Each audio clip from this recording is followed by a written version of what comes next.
kita angkut matoy 2024 jadi pun pada bangku ke bang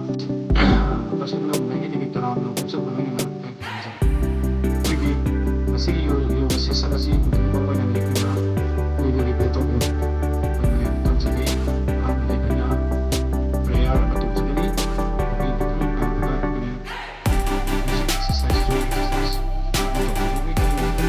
protokol itu yang istimewa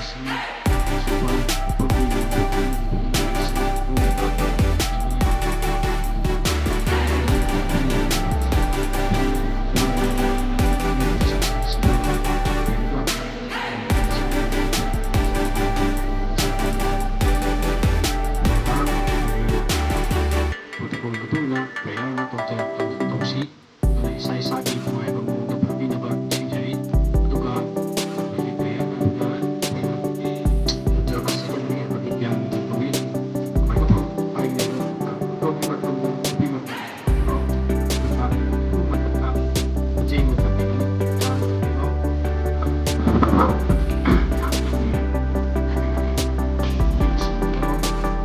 channel hasil ini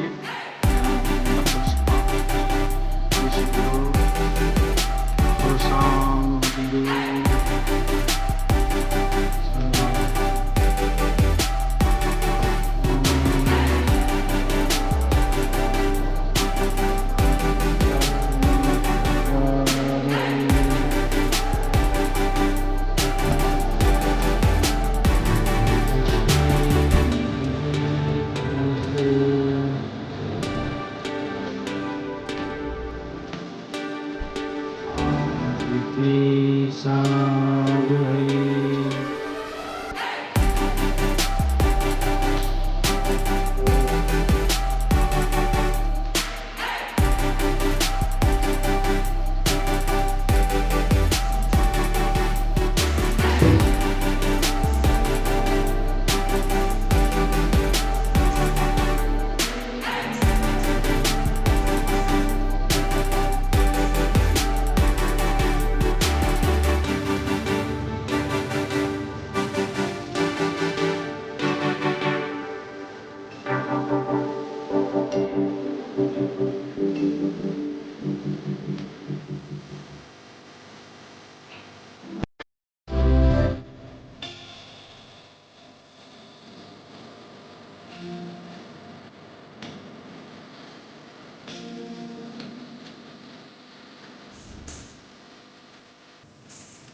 ꯑꯩꯈꯣꯏꯅ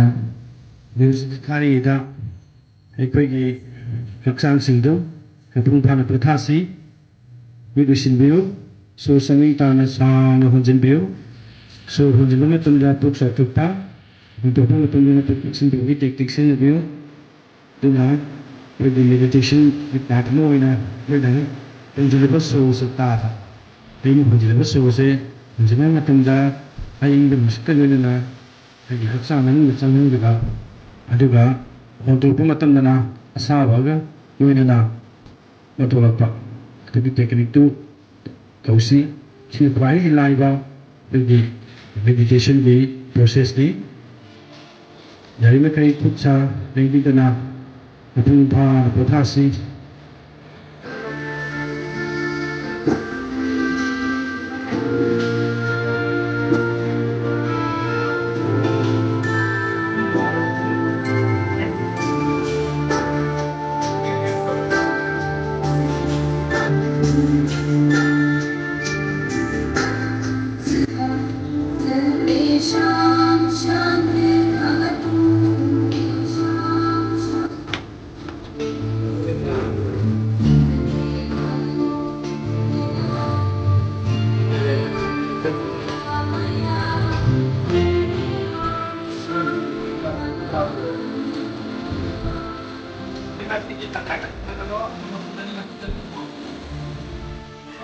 One, two, three, four, five, six, seven, eight, nine, 10. Tumayo. Tumayo. Very completely. One, three,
six,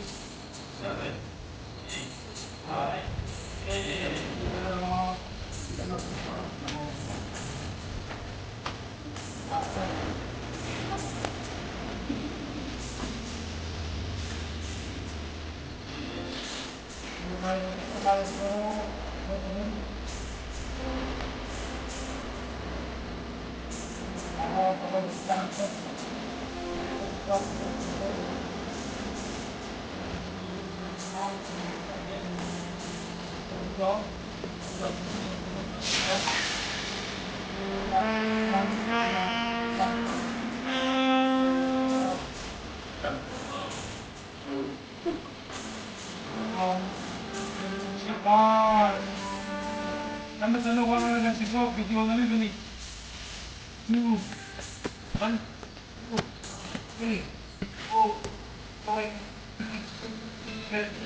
Tayo.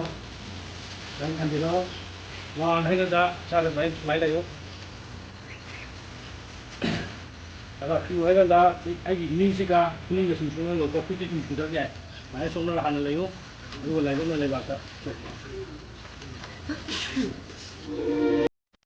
2, 3, 4, 5, 6, 7, 8, 9, 10, 11, 이거 버저 하셔도 되고.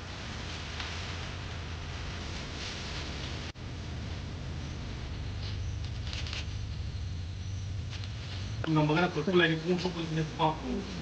Ito si ada ito si hindi pa na biro.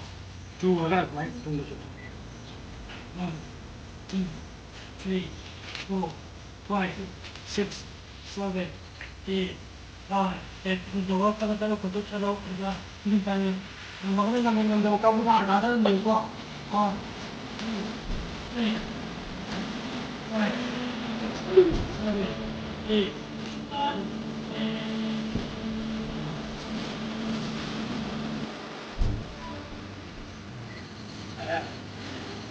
Malam di kolom. Ya.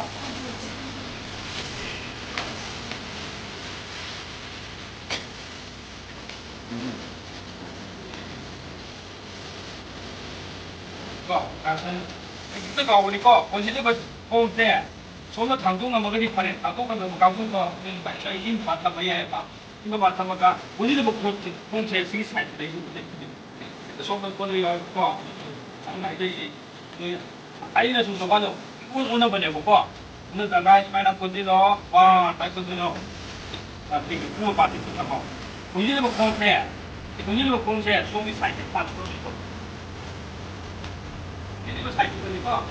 这个每估计呢，这白肉，这个空间是的，估计这个空间是的，这个有。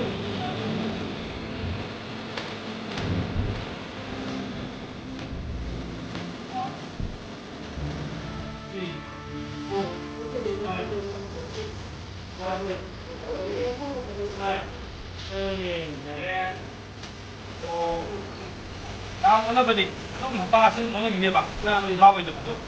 那我用就是咯，他跟我买太多就是该点，咱们当当点这里咯。1, 2, 3, 4, 5, 6, 7, 8, 9,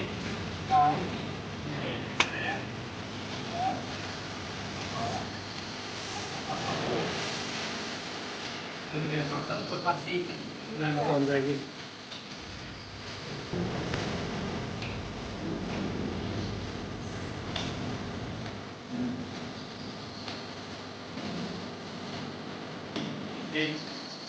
Ini ada satu macam tu kau,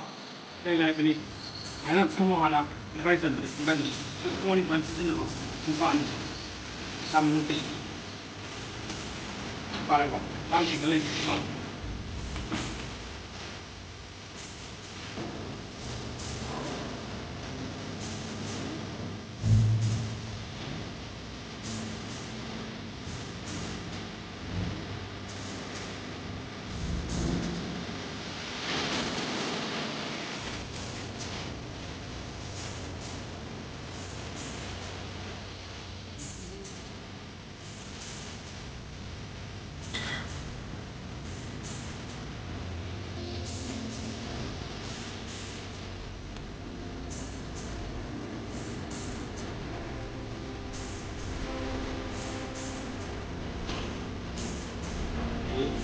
Ini senang mak, kami ni senang mak. Ini buat, ini kami ni nak. Aku nak kamu makan, aku mengenal apa makan dulu. Kan tu nak mengai sendiri, aku ni nak dia nang. Apa ya?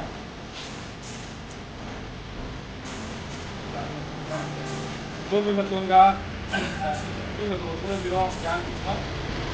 Ini semua ini betul.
sedang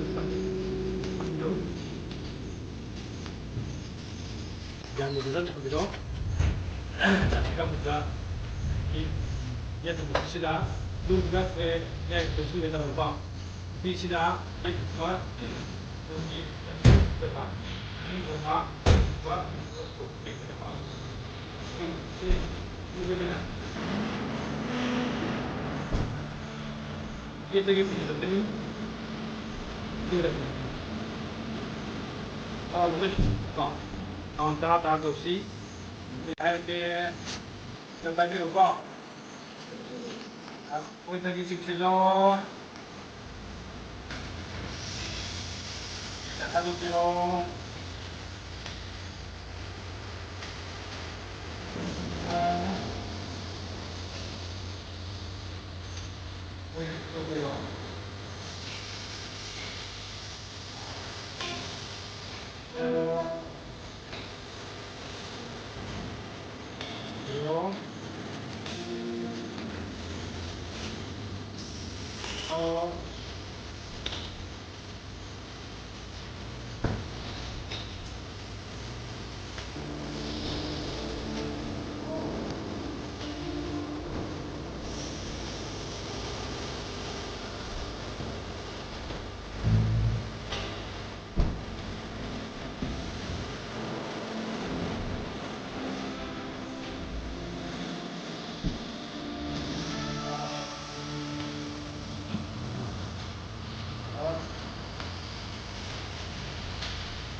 pasti belum terbaik itu beliau itu sudah fungsi di titik dia kan itu adalah fungsi yang menggabung kamu di dalam siapa nanti lupa nah kemudian kita akan itu ada tongnya buka bukti ya mah bukti ya mah itu buka jadi tahu kita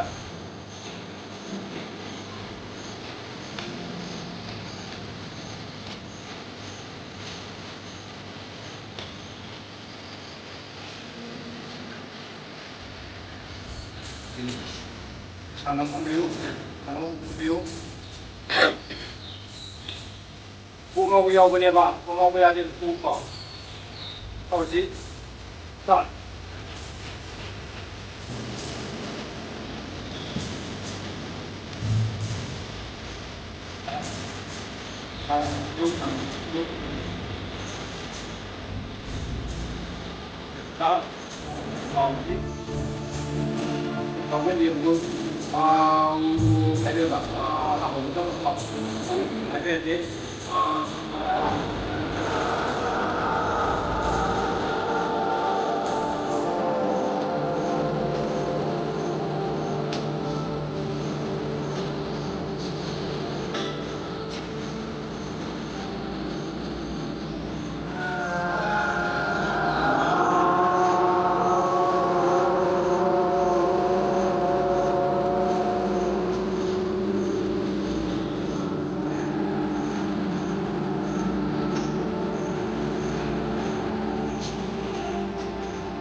Caretaker Chairperson, Kakching Khunou Municipal Council Busu, Dice Link Pinaba, Mixing Jari.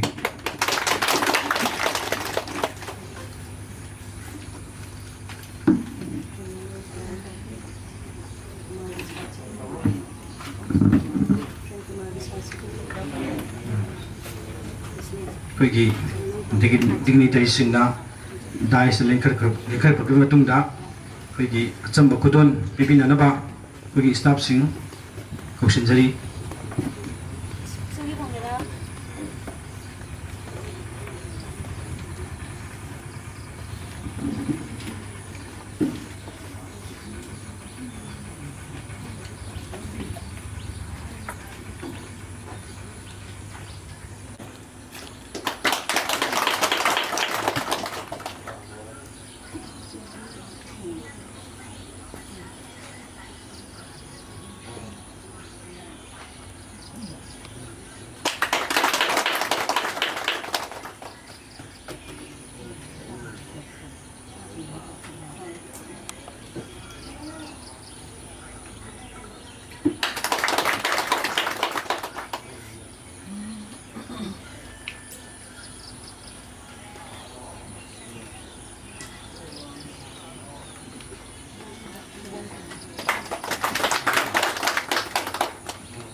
Koi hujikti lan matamnina kitang koi kendan nongdan store gosi June thanina koi na nature da adi environment day ga mai lenana koi mangda thambini ba koi gi panbi sida koi sing sai bagi program mai thok jare masi jamukta maro biroi ahan bakta koi gi chief guest na koi gi mangda leiriba panbi sida sing sai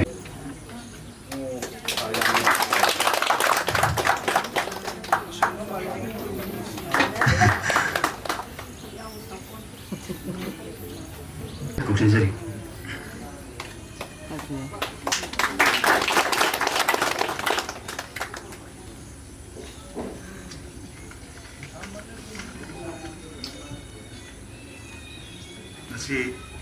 21 June 2024 International Day of Yoga Tara Suba Ani Suba session si hojik koi hojare si session asida athoiba mitunglen ina lengbirakniba kai sir National Health Mission Manipur ki State Mission Director Sir Samorji Ningombam ko hanu maktada ikai Khunou uchari amasung taram uchari mathangda ikoi Kakching district ki mathangda guest of honor ki oina lengchin biriba State Nodal Officer Ayush Dr. K. Benedict Maring aduga SNO Ayush ni aduga All Manipur Ayush Doctors Association ki President Dr. N. Pongha Singh aduga Kakching Khunou ki Municipal Council ki Caretaker Chairperson Siri Khumuksam Laimabu Laima Debibu Taram Nauchari Loina Namangda Lengsin Biriba State Amasung District Taki Lak Biriba Kagi Official Singh Dignitary Singh aduga Aigi colleague officer Singh Dr. Singh Lamdamasiki Lengsin Biriba Maibel Ahal Laman Sininaw Hai Punamak Amasung Lengbiriba Khunimoku Haina Taram Nauchari Yoga haibasi akoigi India gi mamangai gi tradition piba khudol amani yoga haibasina akoigi puning haksang wakhal akoi leitana thamduna anai yaudana bhona bata achouba mating pangi haibasi expert singna adumaina modasi adumaina thambiri aduna akoigi lakadoriba resource person sing the pibiriba yoga ki kane basinga se masimun tabiraga lamda masigi la piriba kai punna magna yoga ki kana basi sandupi duna masibu kai ki daily day to day life ki kai pak amo hen biduna hapchang phana na de yektana thamna bada sigumba paujel asi pibiu sandupi haina aina tumaina thamjage kai function is cover to be media ki kaisin nausing basu aina taram obsere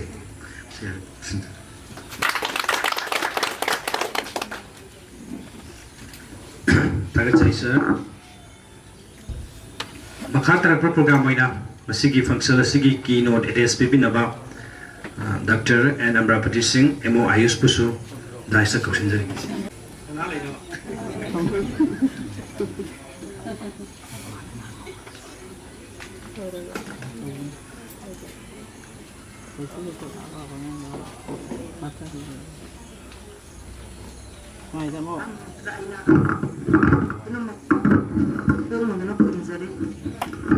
Masigi asigum laba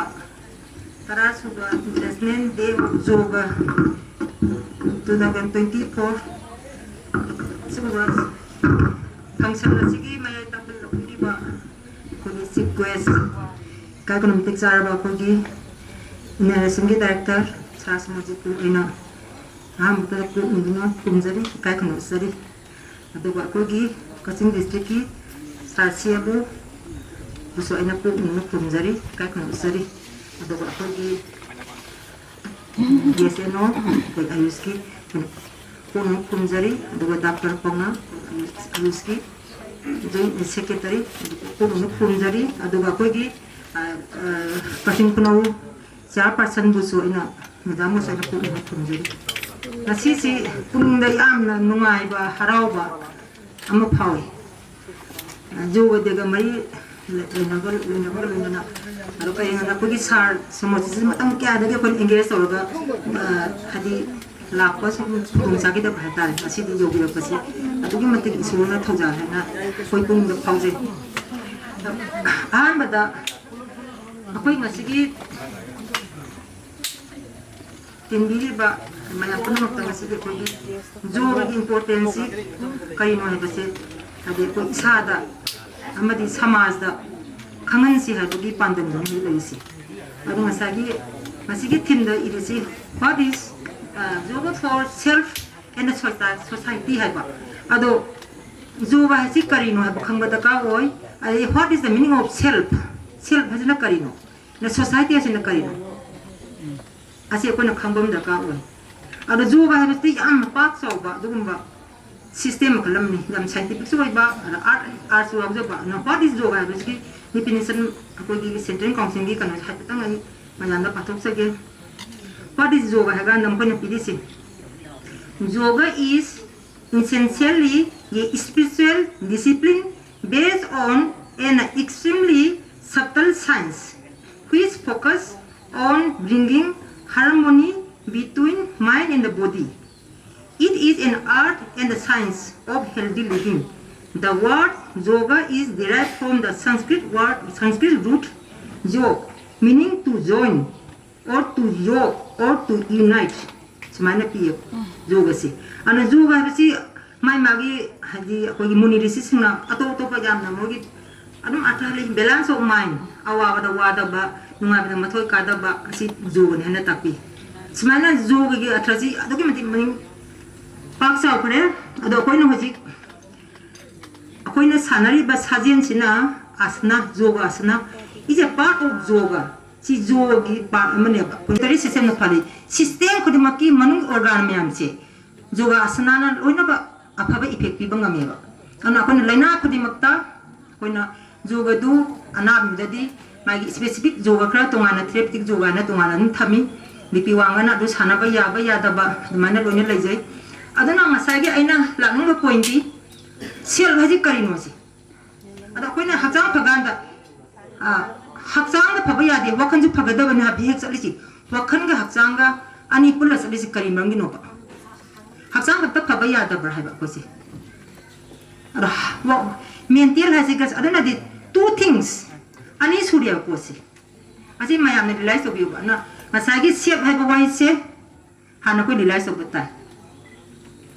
ana ko na ai samak ai introduce sam tau jage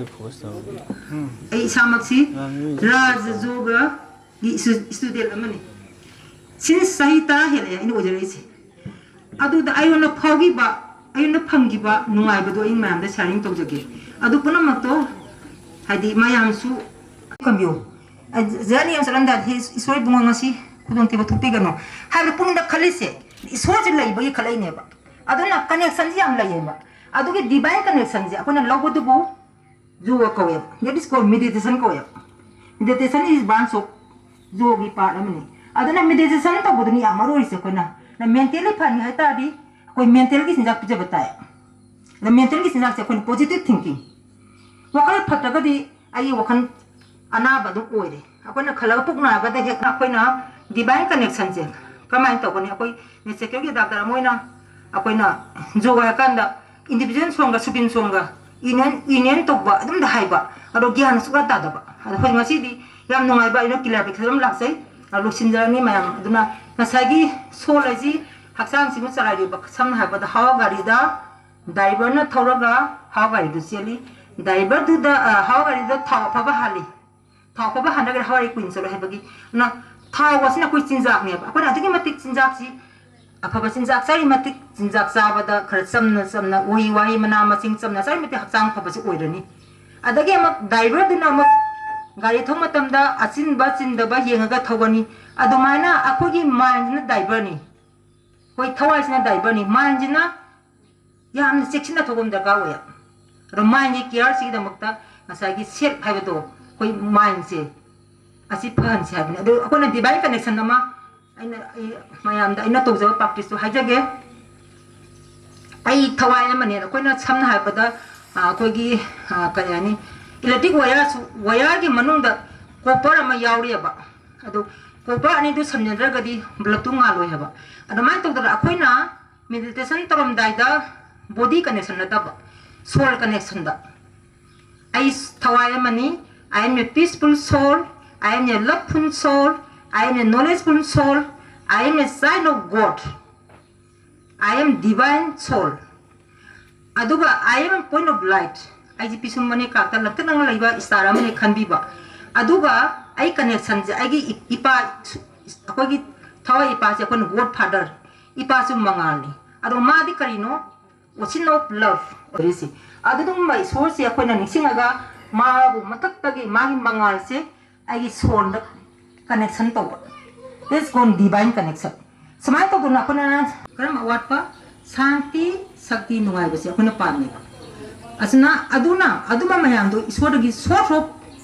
power ne ako na mobile phone se electric charge or mobile phone to charge or ngasi mobile wadi sanai adumaina nuti gutingi agi divine connection je to view morning da any phangana pung ama mangda matam phangdi je thai mayam thabu yam chile dubu 24 hours se lai da bina kuma kuma gi samani ako na time do khangdo ga pung ama da 2 minutes ka tang divine connection to bi only 2 minutes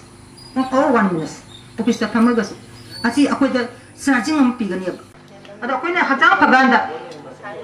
hajang da phabaya de wakan ju phagada ban ha bhek chalisi wakan ga hajang ga ani plus ali kari mangi no hajang ta phabaya da bra ha ko si ado wo mental asi gas adana de two things ani surya ko si asi mayam ne realize of you na masagi shape ha ba wai shape hana ko realize of butai ada ko na ai samak ai introduce am tok jage ai samak si raj yoga gi student amani since sahita hele ino je adu pana mato hadi mayam su hadu kana ba phangane na khanje adu na ngasagi tanja si lojara ga mini mari ma dang hajage sel haji kai no hai matam da akoi samna ha ba da ko myobe gi punsi se punsi haji kai no ha ganda akoi na thawai da hakjang ga punga na punsi ko ya thawai na khaido khraba punsi yaw ro asi bara gani aduna jogane so piti dai se ne so piti na kai hari physical body ubang ba body ji di 5 grade elements na sabni mai ising nungsit piti ki akas aduga sine physical body sagle physical body ji phangai da makta ko na vitamin kya sai balance diet kya sai ising thakpa khotpa smana kon sajen sanaba physical body phananga adu gani ji na haram ba wahidu food for physical care for mental hai bedu adu ni kon la ka jadoi adu physical gi dam te de koi na vaccine ka ta na kai ka ta am hona re ba to me sum mental gi de kon ka represent to ge ba mental gi di ka mane help ko do ni mental si adu zoga na pro ka ne ba na zoga daga mai brand sam jaw re ba zoga na tamri se nungsi ba love peace santi happiness harau ba awa ba ko no ma pi ba ma ji zogi ma thong ni ana zoga si adu ke mati akoi society da am da ka re adu ma sai society ma sem ba se sai ina haje gi ba punchi ha ba se ma sai ser ha ba do akoi gi myo gi human being ha se being du being is energy makalama madu soul ha sira hawai ha sira adu ser ha su ya akoi na mo ani su ya je ta haje ge ai na ngasi ai hai matam da ai gi purit ai gi pi ai ge physical tongan tongan leba positive case ta ai gi pi ai body ha ya deba my body my heart my book smana hai ga ne bana ai ga physical tongan tongan le my body hai matam da di my ga body ga tongan tongan le aduna my duni set hai se na ai ma set ai masak khangja ba soul ji kai no ba kon khanga do se amna nga sa gi akoi na akoi gi soul ji gi component ong sai my mind intellect sanskar ahom sina soul gi component ni mase ana rajo ko meditation tamjaru bada 7 days course ta adumba parjabita isoria bisobidaloy dagi phangjaba training course ta haibi rakpa adum isogi paujin du da mayanda aina hajabani aina khamjabana te aina hajabani adu da ngasagi soul gi component si ngasagi soul ji kana no hai matam da masida koi puna muna war matam da thawai nungai te hari si mina tina jai matam da thawai nungai te hai ne bhaja nungai te hari ba ne thawai ji leibagi hari ne ba dai yang war matam da he soi bungo ai bunga pi kambio zali am saran da he soi bungo masi kudong te ba thukti gano hai pung da khali se soi ji leibagi khalai ne ba aduna connection ji am lai ma adugi divine connection ji akona logo du bu juwa ko ya that is called meditation ko ya meditation is branch of jogi paramni aduna meditation to boduni amaro ise ko na mentally phani hai ta di कोई mental की चिंजाक पिजे बताया ल mental की चिंजाक से कोई positive thinking वखल फटगदी आई वखन अनाब दु ओइरे अकोना खलग पुगना गदा हेक नाम खनबा माना सगोल्लिबा मतम चना हो सगोनबा फदबम दम यामदो मा असावगी मेंटल डिजीज लैरबने जमान तोदना अकोइना डिवाइन कनेक्शन से कमाइन तोगने अकोइ नेसेक्युरिटी डॉक्टर मोइना अकोइना जोगा कांदा इंडिविजुअल सोंगा सुपिन सोंगा यूनियन तोबा अदम दहाइबा अरो ज्ञान सुगा तादबा अदो होय मसीदी याम नुंगाइबा इनो किलर पिथरम लासै लोसिनजरानी मयाम दुना नसाइगी सोलाजी हक्सांग सिगु चलाइबा समना हाबदा हवा गाड़ीदा ड्राइवर ना थौरगा हवा गाड़ी दु चेली ड्राइवर दुदा हवा गाड़ी दा थाव फबा हाली थाव फबा हानगा हवारी क्वीन चलो हेबगी ना थाव वसिना कोइ चिंजाक ने अकोना हजकी मतिक चिंजाक सी अफबा चिंजाक सारी मतिक चिंजाक चाबदा खर समना समना उही वाही मना मसिंग समना सारी मतिक हक्सांग फबसी ओइरनी अदगी अमक ड्राइवर दुना अमक गाड़ी थौ मतमदा अचिनबा चिंदबा येंगा थौगनी अदुमाइना अखोगी माइंड ना ड्राइवर नि कोई थवाइसना ड्राइवर नि माइंड जिना याम चेक्सिना थोगम दरकार ओया र माइंड केयर सिगदमक्ता नसागी सेफ हाइबदो कोई माइंड से असि फहन से हाइबने दो अकोना डिवाइन कनेक्शन अमा अइना मयाम दा अइना तोंजो प्रैक्टिस तो हाजगे आई थवाय मने कोइना समना हाइबदा कोइगी कयानी इलेक्ट्रिक वायर की मनुंग कॉपर अमा यावरियबा अदो कॉपर अनि दु समनेजरगदी बल्ब तु ngaloi haba adamai todra akoina meditation torom daida body connection nataba soul connection da I thawai mani I am a peaceful soul I am a loveful soul I am a knowledgeful soul I am a sign of God I am divine soul aduga I am a point of light I ji pisum mani kakta latte nang laiba istara mani khanbiba aduga ai connection je ai gi ipa akogi thawai ipa je kon word father ipa su mangalni aro ma di karino ocean of love ocean of peace ocean of happiness ocean of knowledge aro man awa ko gan ngai pi ngamiba adu ngasi ko ni isor khumjari si adu dum mai isor se ko na ningsingaga ma bu matak tagi magi mangal se ai gi son da connection to this called divine connection so you have morning da ini phangana phung ma mang da matam phang di je thai mayam thabu yam chile dubu 24 hours se lai da bina kuma puna bisa mani akona time do khai do ga phung ama da 2 minutes ka tang divine connection to gi only 2 minutes or 1 minutes office ta phang ga so asi akoi da charging am pi ga ni adigi man ji check to ga ni o ai man ji kai do negative thinking la pra pakhan phatta ba la pra on on masi jate isona ai si शांति से पिवारी नुसीब पिवारी लाइदर समाय तो अखोइना divine connection तौबसिबु meditation कौ अदुमाने meditation तौदाडी ओसिनो पावरनी अनो शक्ति मयाम लाकनेब अना अखोइना फिजिकली मेंटली फन भाइसे मेंटली फन भाइसे डिवाइन कनेक्शन जौदना फबंग मोहेबा अदुना अखोइना मरांग काइना इसोगी शक्ति जे लैरबनी तोमसु आइना लौद्रबा निसिंद्रबा शक्ति दु फंग हेबा अदुना ngसागी मदुम शक्ति दु अखोइ म्याम लौनसी मसी आइना चाही तरा चंगना आई हजि 1 hour daily आई क्लास चली जो मिनिट राजो को मेडिटेशन की जो क्लास चली दो दखोदे नुंगाइबा कंट्रोलिंग पावर याम ngomdagsu खरगा कंट्रोलिंग तोबदों गमजरी अदुना ngसाई अखोइ म्याम से मेंटल एनर्जी से हापसी चार्जिंग तौरगा मसी पैसा तिंगा दवनाते जस्ट आई मंतारा फोम हे होगतपगा फंबिरगा आतंग डिवाइन कनेक्शन तोबिबा अदुने कोइ मेडिटेशन हाइसे अदुदा नंग इसोगी शक्ति शांति नुंगाबदो पुला लरगा ngसागी आइना ngasi निमिसदा आइना चार्जिंग ची नुंसिना ngangiba नुंसिना तोगिबा पुनुंग वखल फादबा ngamba शक्ति मयाम दो कोने लौरगा थबगु चलाइरगदी थबकनो सक्सेस ओनेबा अन असावा बसे नेगेटिव थिंकिंग नि वंस सावबा अमुक सावबसना कुंची काइना बजियावबनी सावबजी कितक हनिनबा फहनबा ngamde अन नेगेटिव थिंकिंग हाबसे थुना लाई कुइने थ आई वखंद लैयब पॉजिटिव थिंकिंग दी नुंसीबाजी लांगन तो हनगिगने मोदि पॉजिटिव थिंकिंग दी कुइने लैबा ngamde कोइ माइंड से अन कोइ याम ट्राई तगुम दका फोरम दका वे अन मयाम यामना सबान तो ना कोइ हक्साम फंगा दमक्ता कोइना साजिन सानबा योगासना सानबा अदगी मेडिटेशन तौबा अदुना सेफ रिलाइज हाइसि आई इसा मसखंग आई कनानो आई सि कायदे लापनो इसोगी मसानी अदगी आई ड्यूटी दी अफाबा कर तौबसि अकोगी इथौने अदन ngसागी अकोना समायना आई फबता द सेल्फ ट्रांसफॉर्मेशन अकोगी डॉक्टर साहब लइंगदा अकोई से नेचुरोपैथी जो ट्रीटमेंट से ka marang kan leitaba aduna koi husi koina tawjai bisi koi gi physiotherapy khara apply tawjai adi massage sing tingba khotba adi yoga sanaba mafam jam chille yang wai adu sumaina khol matang lejaragadi yamna nuai na sajen sanaba phangani adagi nungsin nungsa asengba adu mafam ji haji pawa phangona tamina sida patient sing hujik adu marang kan lai amna angak bogi mong adum lai sister thabak tawbanina koi ji matam di lo singkhrabani sana koi sar koi da koi bu adi matam kitang sangdup pi basu sangdup pi namasu koi na hajari kano di thabak si koi ta nuai na to kape mong to khalai amna nuai interesting ama oina to khat to khalai ba koi sta mayam jani je manaba patient no mada kuntha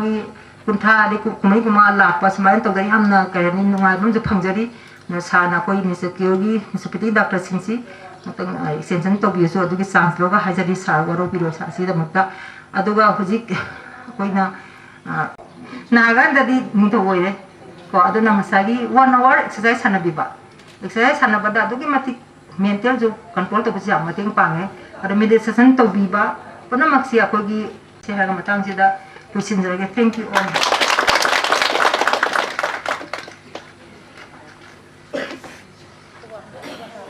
Takachari Madam ki yamna maru eba wahi thambirabugidamakta makha tarakpa hoina khigi resource person maratagi mingoina hangacharaba da Dr. M. Rajkumar Singh MO Ayush PhD Kumla Thabibu khigi ngasi gi function asigi mari leinana wahi manga tara thambinaba koksinjari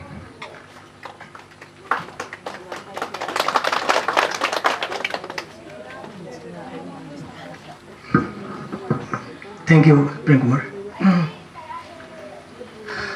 Masigi 10th Tarasuba International Yoga Day 2024. Yesi Kakching Khunou da Sinjariba program sida ngai tangba logiriba koi pun ni kai khonjariba mi mana Punjabra Dr. Sumar Chandingambang State Mission Director, National Health Mission Manipur. Lana Pegi Dr. T.S. Rajan, Chief Medical Officer, Kakching District. Lana Pegi State Nodal Officer, Dr. K. Benedict Marding. Dr. N. Pauna, President Amada. Kuno ko ikai kuno uchari anam tada loinana koiki caretaker loina election beriba Kakching Khunou Municipality Councillor K.S. Laima Devi, Loinana Kogi, Imo Incharge Dr. Samananda, Loinana Kogi Linkshin Biriba, Ayuski Doctor Singh, Dr. Ravindro, Dr. Gopeshwar, Loinana Nasigi Program Yamna Tawai Yauna, Kogi Yoga, Karinoina, Khangjinbada, Ambuka, Loinana Atento Biriba, Yau Biriba. Puno ko aina ko manjari loinana kai kuno po chari aduga hanana thagachari participate to bibina mutta yoga day yoga na mayamna de dum hainai adu yoga habisidi yamna vast knowledge ni is ocean of knowledge ni adubu ekoi Prime Minister September 27 2014 the Mana United General Assembly the Pukhatlaga December 11 the Mayamna resolved to Bani 2014 gi aduna matam se hogi bang khangok de ko chahi tara hogi de le rane 2024 se 10 years pra complete to re aduna masi yoga gi part se de khoi gi taseng ha ga de astanga yoga na ai step of yoga du gi part khar khakta khoi na se de apply to bani yoga si plop apply to biding ama aduga ngasai gi yam mandiam asana pranayama hadna ahum subaga mari subadune ko sta yam apply to basi sigi matakta ko yam mandiam ma ko gi personal conduct san sakadaba ai society da ina kari behave to bani ai gi imung da na kari behave to bani ai gi saja chaksa na kari to bani haiba mayam ji apply to sa kan dati yam na makung phaba perfect yoga practice over ma haiba to oi ga do bani aduna huji haiba mayam sigi wakhal lo se tungoi na thamme haraga ko gi prime minister na physical exercise na loina pothore physical exercise is hoksi bani akoi asana haibasi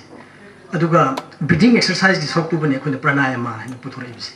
ꯉꯁꯥꯏꯒꯤ ꯑꯩꯈꯣꯏ ꯃꯤꯑꯣꯏꯕ ꯑꯃ ꯍꯥꯏꯕꯁꯦ perfect health ꯍꯥꯏꯕꯗꯨ ꯄꯨꯔꯛꯇ꯭ꯔꯒꯗꯤ ꯃꯄꯨꯡ ꯐꯥꯕ ꯃꯤ ꯑꯃ ꯍꯥꯏꯕꯗꯨ ꯑꯣꯏꯕ ꯌꯥꯗꯕꯅꯤꯅ ꯑꯗꯨꯒ ꯗꯤꯖꯤꯖꯇꯒꯤ ꯉꯥꯛꯊꯣꯛꯄ ꯄ꯭ꯔꯤꯚꯦꯟꯁꯟꯗ ꯑꯗꯨꯒ ꯄ꯭ꯔꯣꯃꯣꯁꯟꯗ ꯔꯦꯁꯇꯣꯔꯦꯁꯟ ꯑꯣꯐ ꯍꯦꯜꯊꯇ ꯌꯣꯒꯁꯤꯅ ꯑꯉꯛꯄ ꯐꯅ ꯃꯇꯦꯡ ꯄꯥꯡꯉꯤ ꯁꯤ ꯁꯔꯨꯛꯁꯤꯕꯨꯅꯤ ꯑꯩꯈꯣꯏ ꯐꯤꯖꯤꯀꯦꯜꯒꯤ ꯁꯔꯨꯛꯁꯤꯕꯨꯅꯤ ꯑꯥꯁꯅꯥ ꯍꯥꯏꯅ ꯇꯧꯔꯤꯁꯤ ꯑꯥꯁꯅꯥꯁꯤꯅ ꯑꯩꯈꯣꯏꯒꯤ ꯐꯤꯖꯤꯀꯦꯜꯒꯤ ꯑꯣꯏꯕ ꯃꯁꯜꯁꯤꯡ ꯅꯔꯚꯁ ꯁꯤꯁꯇꯦꯝꯁꯤꯡ ꯑꯗꯨꯒ ꯕ꯭ꯂꯗ ꯁꯔꯀꯨꯂꯦꯁꯟꯅꯆꯤꯡꯕ ꯍꯥꯔꯠꯀꯤ ꯐꯪꯁꯟꯅꯆꯤꯡꯕ ꯃꯌꯥꯝ ꯇꯣꯟ ꯑꯞ ꯇꯧꯍꯟꯕ ꯉꯝꯕ ꯐꯒꯠꯍꯟꯕ ꯉꯝꯕ ꯑꯗꯨꯒ ꯄ꯭ꯔꯅꯥꯌꯥꯃꯒꯤ ꯁꯔꯨꯛꯁꯤꯗ ꯑꯩꯈꯣꯏꯒꯤ ꯂꯪꯁꯄꯨ ꯁ꯭ꯇꯔꯦꯡꯊꯟ ꯇꯧꯍꯟꯕ ꯉꯝꯕ ꯂꯪꯁꯁꯦ ꯚꯦꯇꯦꯜ ꯀꯦꯄꯥꯁꯤꯇꯤ ꯑꯣꯛꯁꯤꯖꯦꯟ ꯀꯟꯖꯨꯝꯁꯟ ꯇꯧꯕ ꯍꯦꯟꯒꯠꯍꯟꯕ ꯉꯝꯕ ꯑꯗꯨꯒ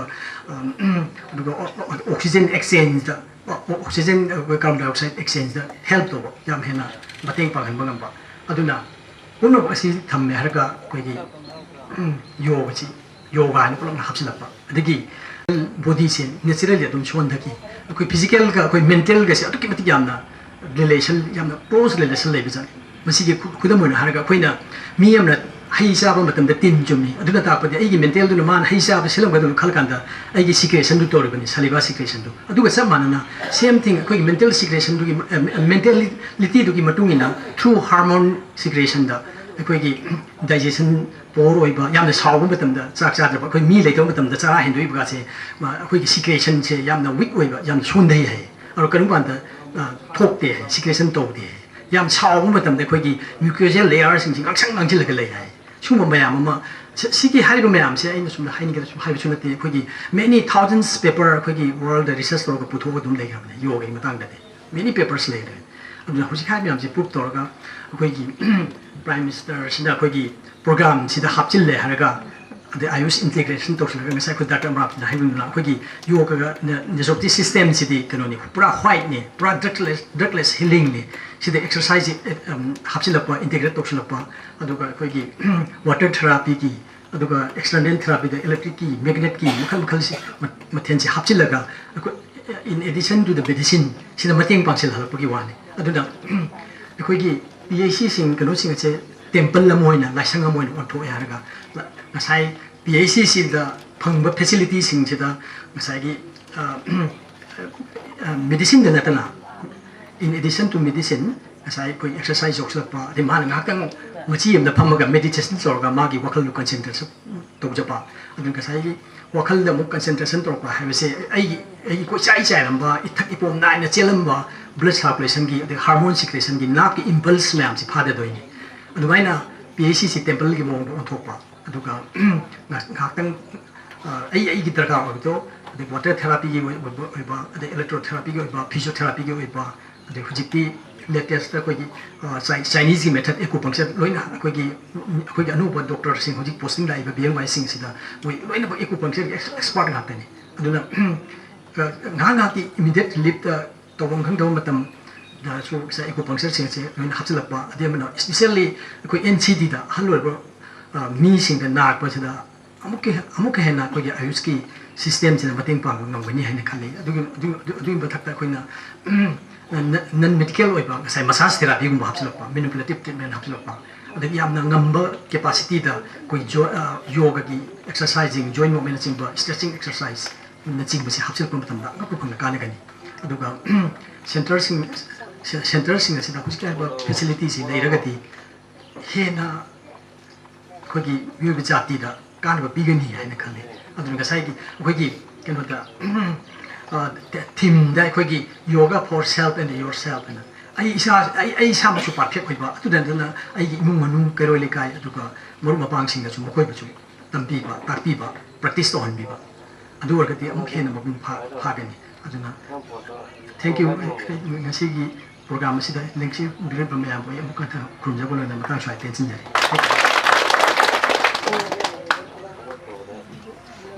Tagachari Dr. M. Rajkumar Singh, MO Ayush, PAC Kumla Thabina, Maman Yam Lava, Piggy Yogi Marie Linaba, Mapam Katambira Mota, Sinja Langtari Makedi Sohana Tagachari, Makatar program when I quick game, Nasigi, resource which is Vidivi, Mingwin Hangasarabda, Dr. M. Kendrani Devi, CAC Kakching, MO Ayush, CAC Kakching Pusu, Masi Pangsala Sigi Marie Lena, Wahimanga Tambinaba, Kokshinjari.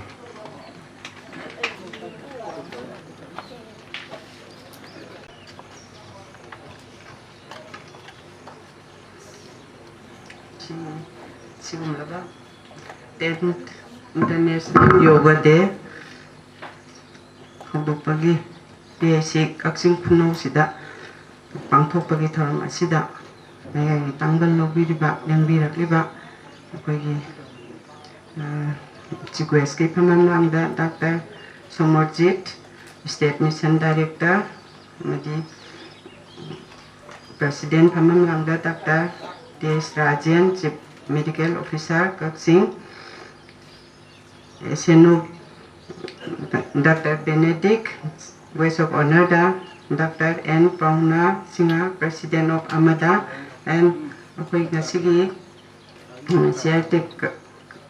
chairperson oina caretaker oina phambiriba ming punama daista lingsingbiriba punama posu ahanba makta aina pok namjari amari ngasigi lengbirakliba ayuski emo mayam amasung ling mathang panjararoi amadi emo akoigi Kakching Khunou gi emo Dr. Samananda amadi ngasigi yoga gi function asida lengbirakliba khwai khibi punama posu chindraga ehakun namjari aidi tasena hadi ngasi program chigi adum kaino oina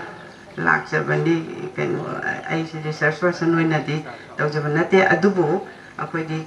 adum barabar pangthoga laiba akoigi yoga haiba kainsi akoigi system amoina akoina barabar tawjaraga lapanina akoigi aigi oiba sia kitang mayamda dum thamjarange 10th International Day of Yoga haiba gi kaino sida akoigi sum tasena haga di akoi mingoi su panba nungaitre haujikan gi matam sida di akoi hokdoki bagi prime minister si mingju panba mayam loi saunara matam ni haujikan di ana mana tasena haga di akoi gi prime minister sina hokdoki ba magi kaino se yoga ka akoi approach taugi ba se holistic health for all lives mayam punamak se akoi gi haksang khana na da yektana mipung kuting mak se akoigi hidak lang tak ta yamna matam akoigi hidak lang tak se expensive su oihandaba adagi yam nungai haksang je pukning haksang khakta akoigi physical haksang khakta natabada akoigi mentally su yam phanba adagi akoigi mentally physically spiritually kuting mak sida akoigi yam harmony oina nungai na lainabagi khungjang duda akoigi holistic health for all haina adugi team da mipung khudingmak hakjang phana nungaina leinabagi team da changa aga ngasi asigumla batara suba International Day of Yoga si ngasi pangthok tuna ngasi 10 subala aga akoi pangthok chari tasina haragadi ayam 10 na mate khitang adum haijarage aigi ji sangna ngangjaroi ngasai akoina self and society haja ai haiba ai si phatana di aina kana gumbada su aina mi amata da su ai haiba ai sina everything practice tawar kanda everything ai self realization tawar kanda kanai haiba masak khanga kanda aina mingonda haiba matamda aigi society da aigi environment da aigi akoiba da lairiba aigi imung manungda takba matamda natraga haiba matamda da yam laina sini si aina explain tawba ngameba ai haiba ai sina hanbada ai sina kemba yoga haitaba adagi natraga aina asigi nyomniti ngasagi akoi mangda ngangbi gi research person singna yama pranayama adu adan tawri singba akoi gi yoga gi part ngaktani yoga gi manungda ngaktani meditation pranayama adagi asana khuding maksi yoga gi part ama ngaktani haiba singse ase ai isana practice tawdraga di aina kana amata da ngangba matamda moina su loroi adagi akoina su mabung phana fulfill oina akoina moida haiba sunga moi takba sunga moi na pasta akoi isanga se lengbiragliba punamaksi akoina nongmagi ahanba da pungkhai amamamdam magi age group tugi matung ina adagi magi aigi condition aigi lairiba leina dugi matung ina akoina nongmagi practice khara tawraga yenga kanda aingona nungaiba du phanga kanda aigi imung manung aigi society environment lairiba singsida aina phajana explain tawraga takpa matamda nungai hanba se mathang tapna puting makse nungai hanba ngamakaneba ꯅꯨꯡꯉꯥꯏꯕꯗꯣ ꯑꯩꯅ ꯍꯥꯟꯅ ꯐꯥꯎꯕ ꯇꯥꯔꯦ ꯑꯁꯤꯒꯤ ꯃꯌꯥꯝꯁꯤꯒꯤ ꯀꯔꯝꯕ ꯃꯑꯣꯡꯗ ꯑꯩꯅ ꯇꯧꯔꯒ ꯁꯤ ꯅꯨꯡꯉꯥꯏ ꯍꯥꯏꯁꯦ ꯑꯗꯩꯗꯤ ꯑꯩꯅ ꯃꯊꯪ ꯃꯊꯪ ꯁꯟꯗꯣꯔꯛꯑꯒ ꯁꯣꯁꯥꯏꯇꯤ ꯄꯨꯝꯅꯃꯛꯁꯦ ꯑꯩꯈꯣꯏꯅ ꯁꯨꯃꯥꯏꯅ ꯇꯧꯅ ꯃꯦꯟꯇꯦꯜꯂꯤ ꯐꯤꯖꯤꯀꯦꯜꯂꯤ ꯁ꯭ꯄꯤꯔꯤꯆꯨꯋꯦꯜꯂꯤ ꯈꯨꯗꯤꯡꯃꯛꯁꯦ ꯍꯛꯆꯥꯡ ꯑꯗꯒꯤ ꯋꯥꯈꯜ ꯄꯨꯂꯞꯅ ꯅꯨꯡꯉꯥꯏꯅ ꯂꯩꯔꯀꯥꯟꯗꯗꯤ ꯉꯁꯥꯏꯒꯤ ꯑꯩꯈꯣꯏꯒꯤ ꯅꯨꯡꯉꯥꯏꯕ ꯁꯪꯁꯥꯔ ꯑꯃ ꯑꯣꯏꯔꯛꯀꯗꯣꯏꯅꯦꯕ ꯁꯣꯁꯥꯏꯇꯤ ꯑꯃ ꯑꯗꯒꯤ ꯋꯥꯔꯜꯁꯤꯗ ꯑꯩꯈꯣꯏ ꯈꯨꯗꯤꯡꯃꯛꯁꯦ ꯑꯃꯒ ꯑꯃꯒ ꯅꯨꯡꯉꯥꯏꯅꯕ ꯉꯁꯤ ꯊꯣꯛꯏꯕ ꯊꯧꯗꯣꯛ ꯋꯥꯊꯣꯛ ꯃꯌꯥꯝ ꯑꯁꯤ ꯑꯩꯈꯣꯏꯅ ꯉꯁꯥꯏꯒꯤ ꯃꯦꯟꯇꯦꯜꯂꯤ ꯌꯥꯝ ꯐꯔꯕ ꯑꯗꯒꯤ ꯑꯩꯈꯣꯏꯅ ꯋꯥꯈꯜ ꯌꯥꯝ ꯐꯔꯕ ꯀꯅꯥꯒꯨꯝꯕ ꯑꯃꯒꯤ ꯑꯩꯈꯣꯏꯅ ꯐꯠꯇꯕ ꯊꯕꯛ ꯅꯨꯡꯉꯥꯏꯔꯣꯏꯗꯕ ꯃꯤꯗꯨꯅ ꯅꯨꯡꯉꯥꯏꯔꯣꯏꯗꯕ ꯊꯕꯛꯁꯦ ꯑꯩꯈꯣꯏꯅ ꯇꯧꯕꯤꯗ꯭ꯔꯕ ꯑꯗꯒꯤ ꯑꯩꯈꯣꯏꯅ ꯅꯨꯡꯁꯤꯅ ꯃꯥꯕꯨ ꯅꯨꯡꯁꯤꯕ ꯃꯤꯠꯌꯦꯡꯗ ꯁꯨꯝ ꯌꯦꯡꯕꯤꯔꯕ ꯑꯐꯕ ꯋꯥꯈꯜꯗ ꯁꯨꯝ ꯃꯥꯅ ꯐꯅ ꯌꯥꯝꯅ ꯐꯠꯂꯝꯗꯕꯁꯨ ꯑꯩꯈꯣꯏꯅ ꯑꯐꯕ ꯋꯥꯈꯜꯗ ꯄꯨꯕꯤꯔꯒ ꯅꯨꯡꯁꯤꯕ ꯃꯤꯠꯌꯦꯡꯗ ꯌꯦꯡꯕꯤꯔꯒ ꯑꯩꯈꯣꯏꯅ ꯃꯥꯕꯨ ꯐꯖꯅ ꯃꯥꯒꯤ ꯅꯨꯡꯉꯥꯏꯔꯣꯏꯗꯕꯁꯦ ꯀꯩꯝꯇ ꯑꯩꯈꯣꯏꯅ ꯇꯧꯕꯤꯗ꯭ꯔꯕ ꯑꯗꯨꯅ ꯉꯁꯤ ꯑꯃ ꯇꯧꯈꯤꯕꯗꯒꯤ ꯃꯥꯁꯨ ꯍꯌꯦꯡ ꯑꯁ ꯑꯩꯅ ꯁꯨꯝ ꯌꯥꯝꯅ ꯃꯥꯕꯨ ꯊꯤꯅ ꯉꯥꯡꯕꯁꯦ ꯃꯥꯅ ꯁꯨꯃꯥꯏꯅ ꯑꯐꯕꯗ ꯇꯧꯏꯅ ꯑꯗꯨꯗꯤ ꯑꯩꯁꯨ ꯈꯔ ꯇꯧꯒꯦ ꯍꯥꯏꯔꯒ ꯁꯨꯃꯥꯏꯅ ꯆꯦꯟꯁꯦ ꯃꯊꯪ ꯃꯊꯪ ꯃꯥꯒꯤ ꯑꯩꯈꯣꯏꯒꯤ ꯁꯟꯗꯣꯛꯄꯁꯦ ꯑꯁꯤ ꯁꯟꯗꯣꯔꯛꯀꯗꯣꯏꯅꯦꯕ ꯑꯗꯨꯅ ꯉꯁꯥꯏꯒꯤ ꯐꯥꯔꯁꯇ ꯑꯩꯈꯣꯏ ꯏꯁꯥ ꯍꯥꯟꯅ ꯐꯕ ꯍꯥꯏꯁꯤ ꯌꯥꯝ ꯗꯔꯀꯥꯔ ꯑꯣꯏ ꯏꯁꯥ ꯌꯣꯒꯗ ꯑꯩꯈꯣꯏꯅ ꯌꯣꯒ ꯍꯥꯏꯁꯤꯗ ꯌꯥꯝ ꯉꯁꯥꯏ ꯑꯩꯈꯣই ꯔꯤꯁꯔꯁ ꯄꯔꯁꯟꯅ ꯉꯥꯡꯕꯤꯈꯤꯕꯗꯨꯅꯤ ꯌꯥꯝ ꯆꯥꯎꯈ꯭ꯔꯦ ꯌꯣꯒꯒꯤ ꯑꯦꯛꯁꯄ꯭ꯂꯦꯅꯦꯁꯟꯁꯤꯗꯤ ꯂꯣꯏꯕ ꯅꯥꯏꯕ ꯅꯠꯇꯦ ꯑꯗꯨꯕꯨ ꯖꯁ ꯌꯥꯝ ꯁꯝꯕꯗ ꯄ꯭ꯔꯖꯥꯗ ꯑꯗꯒꯤ ꯂꯦꯃꯦꯟ ꯑꯃꯗꯁꯨ ꯑꯩꯈꯣꯏꯒꯤ ꯖꯥꯇꯤ ꯕꯤꯖꯥꯇꯤ ꯑꯗꯒꯤ ꯑꯩꯒꯤ ꯑꯆꯧ ꯃꯆꯥ ꯂꯥꯏꯔꯕ ꯏꯅꯥꯛ ꯈꯨꯟꯕ ꯀꯩꯝ ꯈꯥꯏꯗꯕꯤꯗ ꯑꯩꯈꯣꯏꯒꯤ ꯇꯧꯕ ꯌꯥꯕ आसनागी पोस्चर तब अखोना गसाई ब्रीथिंग एक्सरसाइज अदगी अखोगी कनो एक्सरसाइज योगा अखोगी साजेन साजेन सिने अदगी अखोना ब्रीथिंग एक्सरसाइज लानी अदगी मेडिटेशन लाइन हाइरिसिंगसिदे जाति बिजाति अमत खाइदबिदा अदगी अगी लाइरे इनाखुन अदगी अचौ मसा कयम खाइदबिदा लोइना प्रैक्टिस तौबा याबा ngaktamda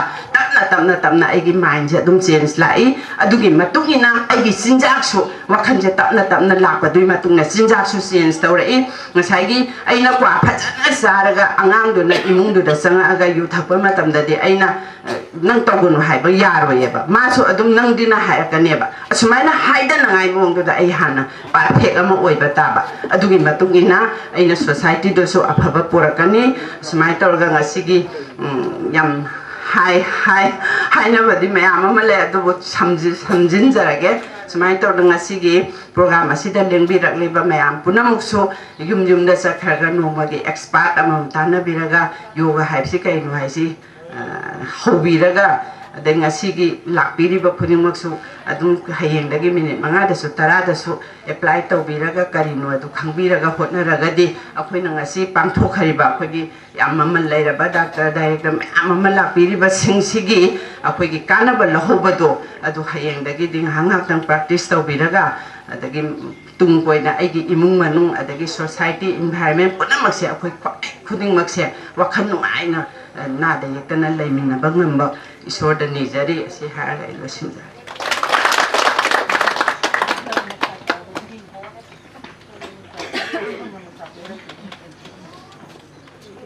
थागतचरी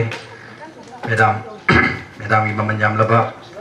वही मैम अमा थंबीरबीरुक्ता मैडम बु हन्ना थागतचरी मखा तारपा प्रोग्राम ओइना मसी गेस्ट ऑनर की फमफम द लिंगसिन बिदिबा मिंग ओइना गचरबदा डॉक्टर के बेनेडिक्ट मरिंग मसी फंक्शन असिगा मरी लेना वही मंगा तरा थंबिनबा निसिंजरी Good afternoon. मैम बु खुरुमजरी Dice the Lincoln Viviba Krigi Dr. Somorjit Nimombom Sir, State Mission Director, Nature Manipur, Dr. T.H. Rajan Singh Sir, Chief Medical Officer, Kakching District, Adigi, my friend Dr. N. Pauna Singh, President Amada Amasung, Krigi Kakching Khunou ki Counselor, then caretaker, chairman, Madam K.H. Laima Devi, Aduga Mamanga Laibiripa, quite big, media personnel and my friends, then hospital Asigi MO in charge and all the staffs, the entire team. Ahamamakta Nasigi Tarak Shuba International Yoga Degi, a Popogil Galuina, quite Kibipuina, Krumjari. Basically, I di yoga gi by the naturopathic domain gi lakpa kanuna te to I am a state nodal officer for this Ayush. I yoga gi matang da ngasai panbi ki by experts sing na duk yong te I khangjade but I na khangjabada yoga haibagi meaning asi sing na akhoi gi union te na hai thawai ga hakchang ga spirit ga puna unite torga lebese si yoga kawe. This is a very important thing. Adigi yoga si hoi it is a yamna precious yamna one of the most precious gift from our country India. Adigi origin to na ngasidi 150 plus country members in accept to nang say panbi ki ba 69 Touba UN Assembly the Honorable Prime Minister na proposed to na from 2015 onwards. Masi akoigi kanodagi International Yoga Day se pangtokpa hawkre. Aduna under the different themes, kumsigi themes se yoga for self and society happening. So when we focus on the theme, let not these themes, I disigi themes in lem na mangan kitaba. Based on these themes, nasigi themes the based orga what we can learn, what we can achieve, what we can ponder about it. Karab khandaraga nasigi wachik themes yoga for self and society habisita. Then this particular theme is very pertinent here, particularly in Manipur. Wajik lady ba Manipur ki law and order situations the Iran na teki Asia na kapalawi see the anaki yoga ki self and society have a sit apply to matanda. I think it will be a big contribution. It can create a very positive contribution towards bringing peace and tranquility. Sumaina I kanjai aduna hainabalai moina ko sumahai yoga cures what is curable and yoga endures what is not curable, what is incurable. Cure tawa ya balaina di yoga na cure tawi aduka cure to bungam da balaina tuna yoga na endure tawi uchi sangali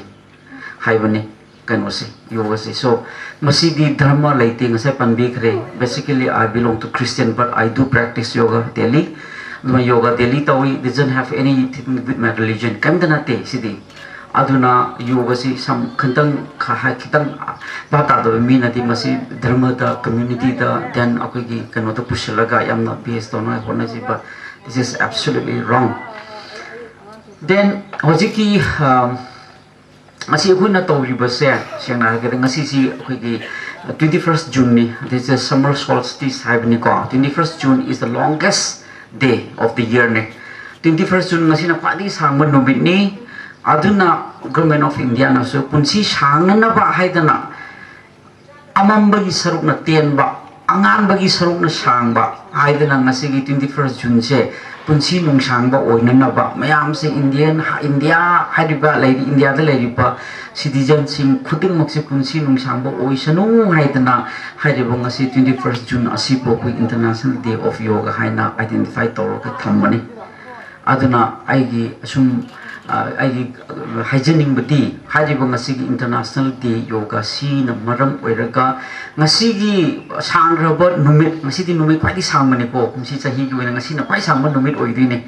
aduna mayam se punsi sangmadu oibiu aduga ngasi akoina achum tawraga aina ngasa haijegi ba theme da base tawraga sum taraga chakhiba nataba sum taraga hangiba nataba ngasi gi occasion se akoina matam manga paisa kitang tingjaraga then akogi sargo jum yam chingarba kanoni moise akoina invite tawjaraga lakpa sigi ngasi gi occasion sidegi ne let us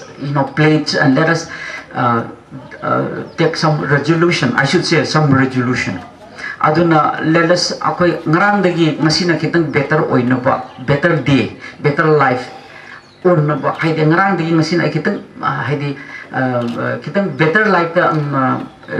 life punsido kitang phagat na ba haibagi resolution lawsi haibani ko aduna hayeng na mo kitang phaba lawsi haida ngasi laiba aduna ngasi gi International Day Yoga sida akoina taba resolution da akoigi PhD gi level sida awsi let us be empathy more empathic towards a patient party da more empathic humanity hena laisi haibagi some kind of resolutions akoi lawsi ade akoi laiba akoigi official sing haitare state taki orga su akoina ngamjaba haitare po just to improve si leram basi de ngasi leram badi ga haing getang hai improvement pi bung namna na ba akoi gi site gi so khona jabu ya ba khona jage have a resolution so akoi sum log jage aduna so things will keep on growing like that aduna aroi bada aina haijaning badi my wish and greetings asi kano haidi numit yamna sangba dongna khoi khoi pung su ngasi gi international day yoga sigi born gi mapana haithara ko mayam pumba punchi sangba oibiu haiba waisi ga losinja thank you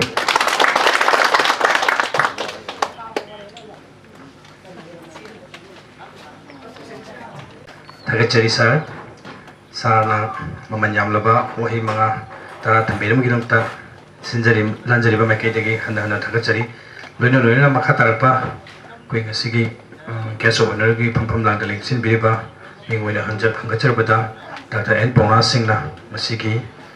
pangsela sigi mari lenana wahi mga tara tambinaba sinjari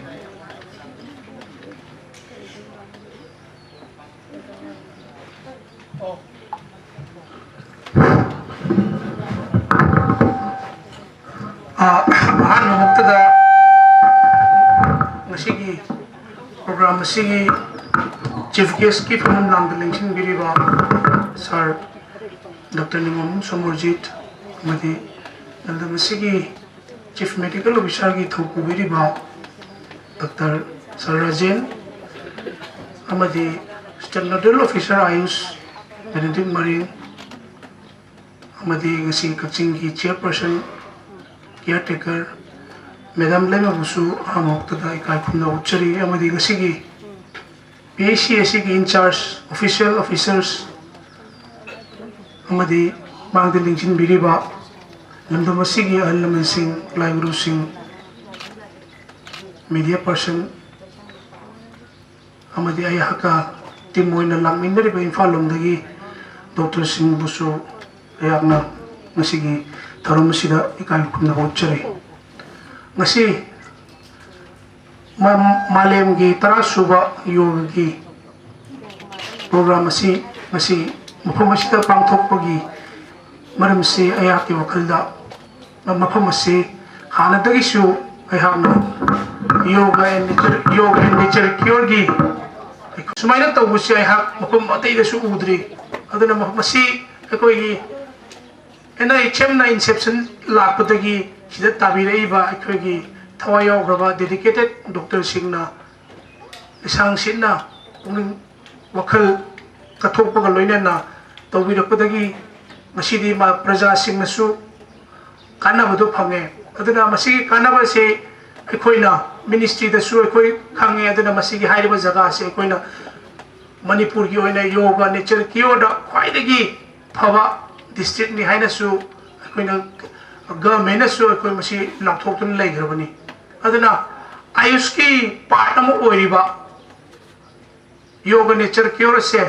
koi gi ayush system machin manga manau manga ni AYUSS masi amaga amta subana de machin manau ni aduna masi gi machin manau manga gi ama oiriba yoga nature cure sina ngasi gi sina koi da resource person me ama aisu masi gi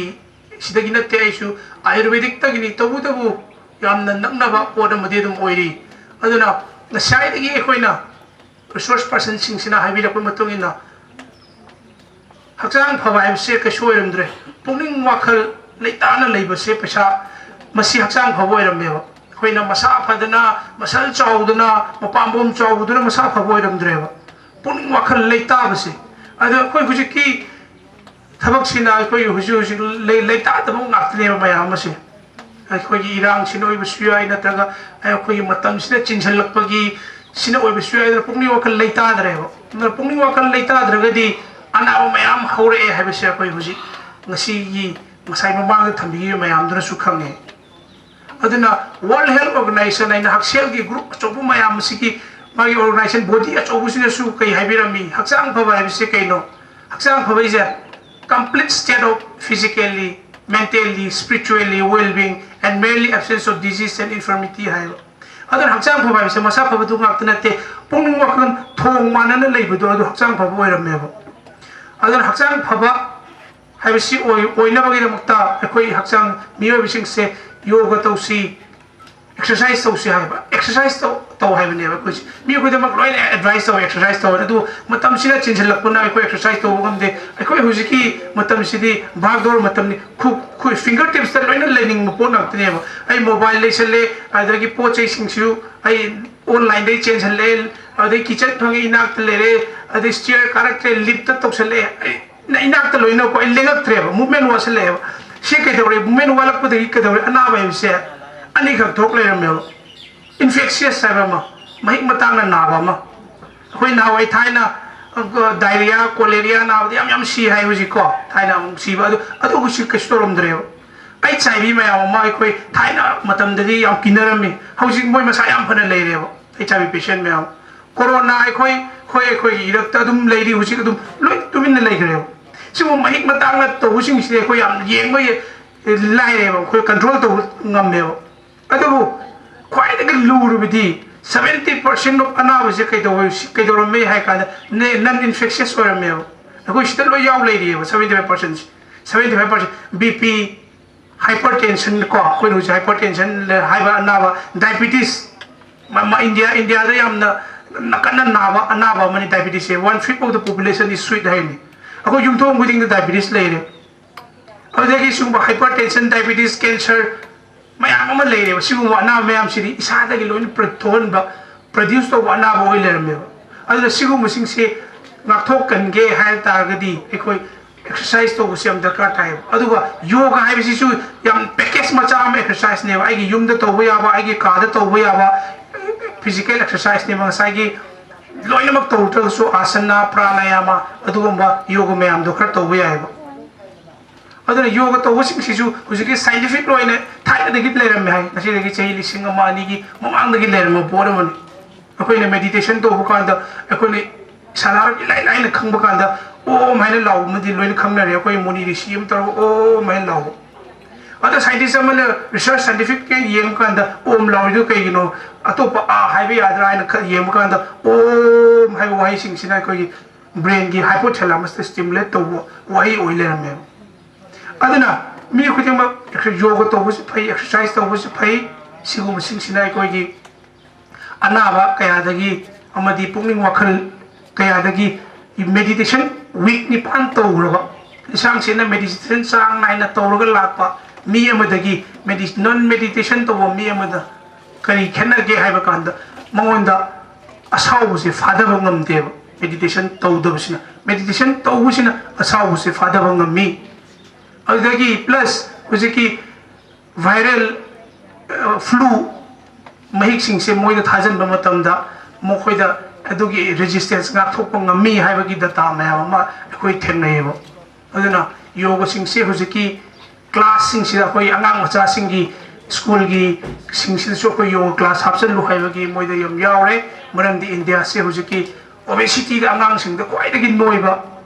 state ama da India su chinge ba India se population su quite a wang bane adana hujik se ekwen haksel gi matang da India se pharawi ning buani adu magi population ratio yang na ka di India se yang wa haksel da adu sothaba ma di oiri adana koi se nadiyek tana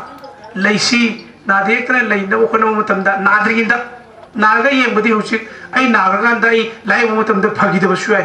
chahi matang sina chahi na an osil ko matam da nari belina aduna haiwa han yo adum lisang sina nagi so da na da ba hai sina khwai da gi phare ha se akoi masi khangor si aduna na da yek tana ba ona si punsi nung sama laimina si hai se ai ngasi gi yoga numi asida ai thamjar ga ai swai tension jar Tagachari Dr. N. Ponga Singh President Amada Makhatar ko nga mo ina masigi guest of honor gi phumpham lang daling sin BDB Madam KH Lema Devi caretaker chairperson Kakching Khunou Municipal Corporation bo mohimanga ta thamina banik sing jari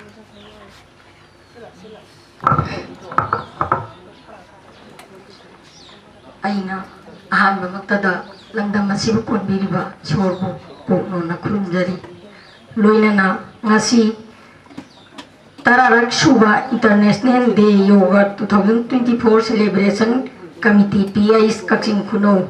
Kakching district Manipur na sinduna pangthokpa ngasigi asigumba program ngasigi dais ta lengsin biriba kai khunab da matik chaba Dr. Somorjit Ningombam State Mission Director NHM Manipur boina ahanbakta dai kai khunab sari loina na Dr. T.S. Rajen Singh Chief Medical Officer DM di Kakching busu ainai kai khunab usari loina na Dr. K. Benedict Maring SNO Ayus busu ainai kai khunab usari loina na Dr. N. Pauna Singh President Amada busu kai khunab usari loina na masigi asigumba program masigi saruk yagani haiduna lembirakliba Kakching district ki ngasigi ayus jogi program masigi saruk amo oinai thawai hakchang yauna lembirakliba aigi sijarba member Kakching district ki oina lembirakliba member sing busu ainai kai khunab usari loina na PIC Kakching Khunou gi aigi nuksijarba aigi lamdam masigi thawai hakchang yauna Praja ki seba tawbiriba doctor staff laibiriba member khudimak pusu ainai kai khunab usari loina na ayus ki ngasigi program asigi saruk amo ina hospital asida saruk yaduna matam kuina aigi hakchang sida bu naba pharagadi haiduna saruk yabiriba aigi Kakching Khunou gi natraga aigi surrounding da leiriba kulona basindagi lengbiakliba member khudimak pusu ainai kai khunab usari yamna nungai ngasigi asumba program ama Kakching Khunou PSC na sinduna pangthokliba asida aisu saruk yaba pangjaba adubu ai yogagi ngasagi program asigi matangdari ai tudi hendo na khangjade mamangda ai koi bilen birakiba resource person singna marik chumba wafam kaya thambikre aduna aigi oiba aigi di ngasigi state director na lembirak pasida Kakching Khunou prajagi population yenguragati koigi Kakching Khunou gi population ji 15,000 above sumaina leirabani sigumba Kakching Khunou gi leiriba population asiga aikoigi leiriba hospital se matam khudingmakta doctor watpagi nurse watpagi staff watpagi sigumba gi problem ngakta aikoi thina duna lai ayamba matamda su koi demo gi saita Kakching da sabtana kaidodana aikoi kapayam sukali adubu hujikti kitang hanadagi kitang phadopagum tawre aduna aina ngasi director lembirak ingaida aina haijaningbadi koi Kakching Khunou gi primary center ase amutang ing changbiduna awat apa leiba doctor gi awat pa nurse gi awat pa staff gi awat pa leiba singse amutang sari saitami ing changbiu habasima ai sari mapamda ai hajari mayam gi mahutsinjaraga ada ngasi gi pangthokliba ayus ki program asigi su aikoi gi program si tawba matamda aikoi gi laiba patient je nung mabado aina lakpa matamda su kajing si chandana leiramba koigi ngaina bagi matam bawo leiba su yawi aduna masigi awaba sigi kitang sapana bagi damakta leiba koigi laiba patient sing anaba masa chang pana bagi damakta khanjadana laksariba mayam je sigi khanbiraga punamak leiba yaba hola matang sarna mi ing changbi duna sigi program sigi mari leina ing changbi habas mai thajar matang sida yam dage bitai gabe Tagachari Madam Makhatar Koina Masigi function Sigi Chief Guest ki Pampam Nangdaling Sing Biriba Sar Mingoina Hangkacharabata Somorjit Ningombam State Mission Director NHM Manipurna Masi function Sigi Mari Lena Wahi Mangatara Taminaba Mixingjari Lingzan Biriba Dignitary Singh Amadi Mangda Lingzan Biriba Mai Ben Singh Amadi Pagi Staff Amadi Tin Biriba Nang Khunou Masi 10th International Day of Yoga Gi Yai Fargun Midasida Mayam Punna Opagi Yoga Gi Matang discuss to Basigi Tanza Pangjab Zai Ki Laiba Pabani Lobjage Kui Gitri Brian Khali Wagi Prime Minister na UN na Chalaga lauthokhiba madi UN accept tawdana akhoi international day the 21st June tawani and haina lautokhiba dagi di hojik aduk yamna popular wire world prithvi da mi loina yoga to hogna kare hojik hoi yoga je thaina dagi dum leira bani adubu popularize tawba mayam da takpa khotpa sisu yam important oi aduna ni ngasi tinbiriba lapiriba praja mayam nasu ngasi gi theme jiga manana yoga for self isagi amadi society gi hairise sida timbiriba mayam sida isa isagi yumda amadi mari matada amadi maru mapangda sandopiraga yoga gi kanabasi karino oidu sandopiraga amuhanna amukhenna akoi hachang phana leina bagi pandamda chathasi enai thamjage adaga print and electronic media gi chinau singnasu masigi message asi sandopiduna yoga ji maming jalanba amadi mayamna practice to oibo oisinoina ai haijage akoigi covid lakkiba 2020 sigi matam sida mi thabak yam mangjei mi thabak tagi yam pothaki adagi akoigi outlook asi change tawki adana meeting da tawre online to boina akoigi kano da tawraga internet ki through the tawbi adamain tawdana aina mi amakhak thenajare Mumbai da Mazi yoga ki instructor ni physical instructor hai ta not only yoga physical instructor ni ada nupi na chalure ada ina aramara paji hana chale anak paji de nakna leira ju hoi Kakching guno khran de lapi hai ni ada aina chalak paji tamai tausem ada gi kasong kholen adugum aramara padune na ina khallaga adugum do hana chalui ina hamba ai gi career horopada daida Kakching Khunou ji Khundadi yam toina lame aduga sigi PhD leiram si yamna ai thawai nungaije campus su phajana lei chakhaninga yamna lei aduga in sum yengjaba daina jo hanjaram bani quarter am ju wat prain khali quarter du leiradi at least doctor nurses su ahing lekpa yaraga bazada yamda pagi health services si phajana pang service pi bangam ladra in khalni hoi ma'am haibi ki ba pagi doctor ki shortage nurse ki shortage lei state ki wena sulai ado handak ni chamaga kya no moi khan gre cham ko ngara kya no ado moi du join tawran mani ado ga hoi director health service na the posting dp ga damne ai request taw jage ado ga ni tharang na bai jo ona jage ado ga mayam sigi nature cure and yoga treatment center si manipur da ni khatang lei hai ko mungsangai da maga sina pai dagi manipur di top ne na hai ai ma'am sigi emo in charge amadi sigi center sigi bu yengjan biriba akoi collection boina an thagat pungdu chari amadi ai side tagi su kari mateng pangba ya ge da yengjan jage aduna masigi international day yoga sida ai masing mafam sida laktuna mayam ga pomna na akoi khanmin si yamna ai kano ngen do jage thank you so much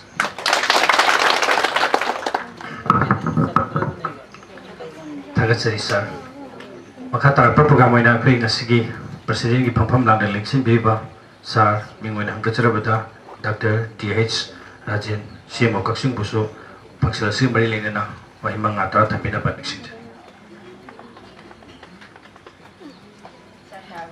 Mayam puno ku hamam kada nulupusari ngasigi